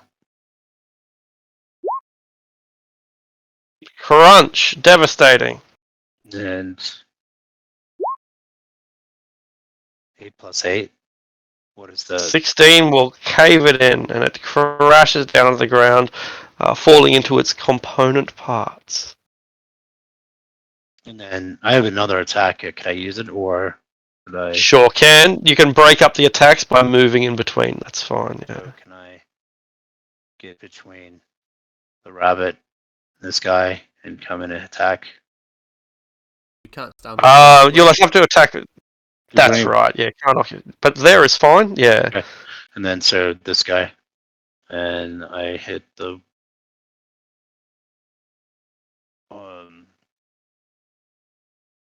this one. I want to do just Warhammer 20. Smash. You knock its pauldron off, exposing the the infinity below, the nothingness. Some excellent rolls. It's weakened. And that's Finnick, it for me. All right.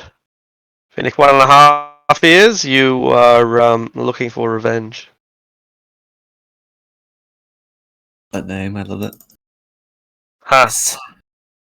We'll go for the double stab again. All right. You get it in the cod piece. 26 will hit. I do the reaction to get the fire on there as well. Brilliant. Absolutely. That's pretty effective. It's very weak now and teetering on the edge of destruction. Okay, I will bonus action dragon to hopefully he will secure the kill. I think he's gonna. He certainly does. And he learns that the codpiece is the weakness of these things. And rips it apart and it tumbles down into so much trash. Victory. Victory.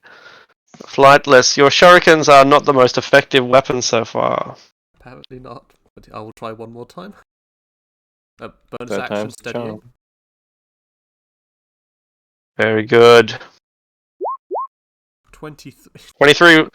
That's it. You got to line it up, and you got to get it through the eye slit of the helmet and embed it in the back of its helmet. That's much more effective. 16 points of damage.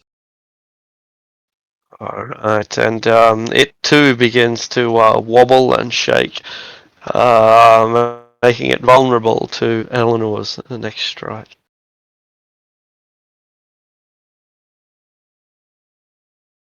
No. But No. Damn it. you find that close range is not the best way to use a halberd, and you wonder if perhaps you would be better off carrying a mace to supplement it. Yeah, 6 rolls and 11 was the highest I got. Uh, I also got Eleanor. somewhere those hobgoblins are like are just like someone's using my weapons inappropriately. Alright, Artisan. The ones on the right hand side have been destroyed, but yours is barely scratched.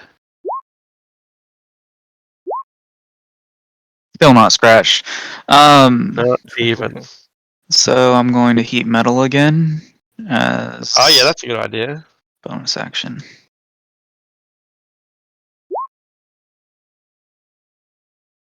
Eight. Its components start to melt.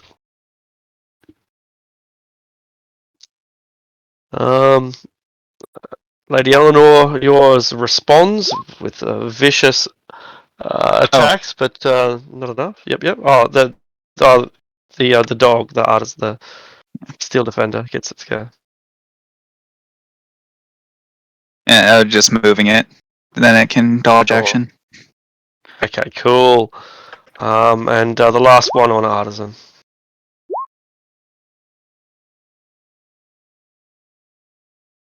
25 on Artisans.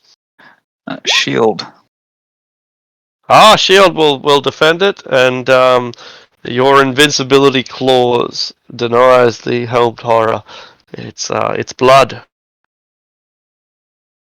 Moog, although you might be the star of this show, having done the most damage, you probably can't help but admire the defensive capabilities of this group. Agreed. Yeah, Artisan with shield is effectively has an AC of 30. 17, no. 25. I Much do. better. And then I'm just gonna trip this one. All right. And be my 4th die. Fourth die. Or 4th. It tumbles to the ground as you literally take its kneecap out. So 12 damage. Very good. You weaken it structurally, but it remains sound for now. Kneecap aside. But it's on its side. I mean, it's on its back, taking, it's at a disadvantage until it gets up, right? That's absolutely Standing up. right. You've knocked it over, and it's flailing around on the ground like a medieval knight who fell off his horse. Miss Longears. So I would like to go down here. Since it's on the ground, it's at advantage, right? Yes, that's right. Being prone, you have advantage on melee attacks. Cool. I'd like to chuck 2 melee attacks in there. Crunch, not enough. Put it at advantage. All good. That one will do it though. I will throw on the reaction for the fire. Excellent. And its leather straps are splitting. Its splint is beginning to melt and to mold. The heat from the heat metal and from the fire attack is taking its toll. Carrick, how do I move the dragon? Or does it move on its own thing? After your turn, it takes it like a full turn, but it can only like attack if you use your bonus action to make it attack. But it has a full movement on its own. Okay. Okay. And So I will it can dash. bonus action, get it to attack, and then do that. I think it can dash Very good. even if you use your bonus action. Oh yeah. That I think that sounds accurate. But it's still got a mouthful of armor, and it has to spit that out first. You know, it wants to keep it for later. That's right. It's high in iron. Nice one. Flightless. Steady aim and another shuriken. Steady. Shuriken. Oof. You were not very steady. You got like the Drake's tail knocks your steadiness out, and not your fault. Not your fault, Flightless. Lady Eleanor. Alright, well, I'm going to take advantage of the unfortunate position that one's in, being prone. For 24. If it's any consolation, it doesn't feel unfortunate because it has no emotion. There we go, all 3 attacks hit. So the second one will be enough to destroy it, so the third one will transfer to the other opponent, weakening it further. Alrighty. Okay, Artisan, your heat metal played its part. Sure.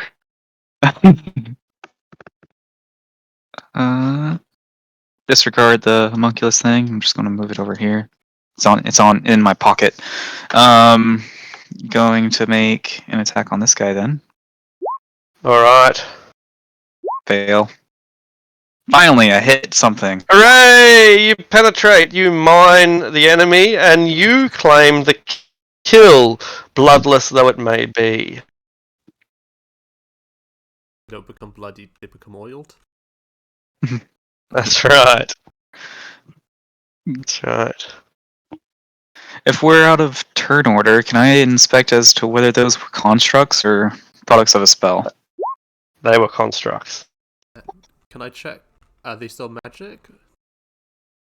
The abjuration is fading. Because what you did in addition to ripping the armor apart is you ripped the fabric of the enchantment apart, which is how the rapier was proving so effective against solid steel. I just didn't want them like to reassemble behind us, so if they were still magic, Ah. spread them across the room.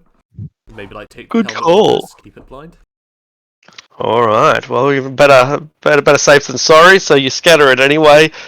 Snatch up the helmets, and you're looking into a room this is where I might have to reload the page. Yeah, I do. I don't know why it's done this, but Roll20 is an imperfect program.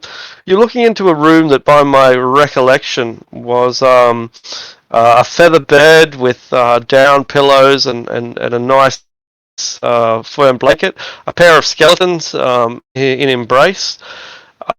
There is a chalice lying on the bed, and a door, it's like to a closet in the west. Just quick, he'll pick up his shurikens again. Yeah, sure. So, I'm pretty sure the chalice is poison, and they probably poison themselves. Must have been pretty good poison to get The into the trace of dried, I guess so, right? The trace elements of some sort of dried substance would seem to confirm your suspicion. I guess he can like scrape the substance into like a little bag for later. You know, put some water in so you can put that on a blade or something. Suppose You have some flakes of cyanide. yeah, he was going to give it to what is it? He was going There you to go. let Artisan like show what it was. Yeah, I'll explain Artisan to the party. identify it. That's the word. Yeah, dried out cyanide. Useless these days, but must have been highly toxic once upon a time. There's a chest of drawers. They've got clothing in them. The clothing was probably very lovely once upon a time, but 200 years have, eaten away at it a little bit. The fabrics are not as strong as they used to be. They must have been beautiful once upon a time. And there is an oak door. The oak door is closed, but neither trapped nor locked. And you find some neatly stacked piles of coins, a jewel encrusted suit of plate mail, bronze plate mail. It looks functional, but more ornamental than functional. You can wear it to battle, absolutely, but it's almost too beautiful to do so. As well as a single gauntlet and a shield. Would any of it be magic? I think it's We got detect magic going still. I didn't drop concentration. Good point. So, yep, Like they are the. Good call. Good call. So the gauntlet and the shield are both magical. Ooh. Can. I kind of want to identify them, but I don't want to waste all my spell slots. Unless we wanted to sleep in here with the downy beds or whatever. Yeah. Identify is a ritual spell. Then can I ritual cast it then? Do artificers have ritual casting? Yes. Well, this is pretty safe. Like the door into this place is welded shut, and if we close the sliding doors that we came through, very unlikely we would get disturbed. I agree. And I could do. I have identify too, so I can do it on the other item. Very well. This is a spell guard shield crafted for fighting beholders. And the famed and fabled Gauntlet of Gauntlgrim. Holy shit. Oh.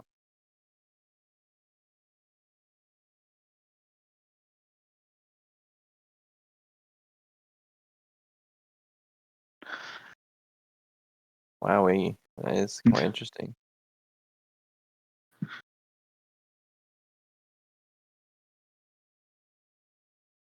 I mentioned that there were some neatly stacked up coins. They are gold and silver.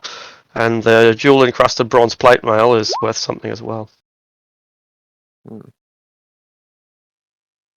Apparently the orcs and the ogres and the trolls and whatnot never made it into these rooms. Guess they never Wait, discovered the secret passage. That's a 17 AC thing, Yeah, isn't it? it's more of an ornamental suit rather than battle ready. Like you could wear in battle, as mentioned, but it's not specifically designed for that. Precisely. Bronze is not as strong as iron or steel.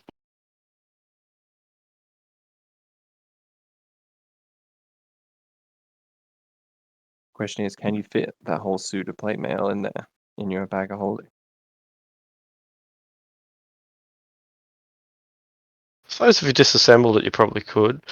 Yeah. It's 64 cubic feet, 8 by 8 by 8. Yeah, depending on what's already. There's nothing in there. Then yeah, it'll fit. You disassemble it and it'll fit. I think I'm sorry. It's probably dumb, but if there's any chance that you would allow crafting of or making of a helmed horror, I would like to study one. If you wouldn't allow making one, you would? Yep. Yeah, they're pretty high level spells to do it. It's not an easy task, but it is possible. Okay. Dopamine then. Here's a spell called Create Magen, which creates a construct that's not a helmed horror, but it'll give you an idea of the process. I've just got to wait for Roll20 to load. I think the spell guard shield should go to like either the red leg or Finnick. Does Finnick use a shield? Shield and rapier, I'm pretty sure. Yeah, shield and rapier. Their shield isn't magic at the moment, so I think it would benefit them most, I think. Yeah, makes sense. That's an expensive looking shield though, and a fancy ass looking one. As for the gauntlet, if I didn't already have this ring, I would have wanted it. But I do have this ring. It's also attunable only by a dwarf. Oh, well, in that case, it makes it a lot easier as to who it should go to. Yeah, that should go to Artisan. There you go. Technically, I would be able to take it at 14th level. because I will ignore all class, race, spell, and level requirements for tuning. Good point. Good point. So I'm going to head off now. I'll use it to that. I'll take that. Yep. Go ahead. Sorry. No, absolutely, man, absolutely. So if the gauntlet goes to if the gauntlet goes to Moog and the shield goes to Finnick, then I shall call it here. I'll say goodbye to the internet, and thank you all for coming. And by all means, stick around if you want to talk with each other and discuss things. Other than that, I shall see you in a week's time. Goodbye, internet. Awesome. All right. Goodbye.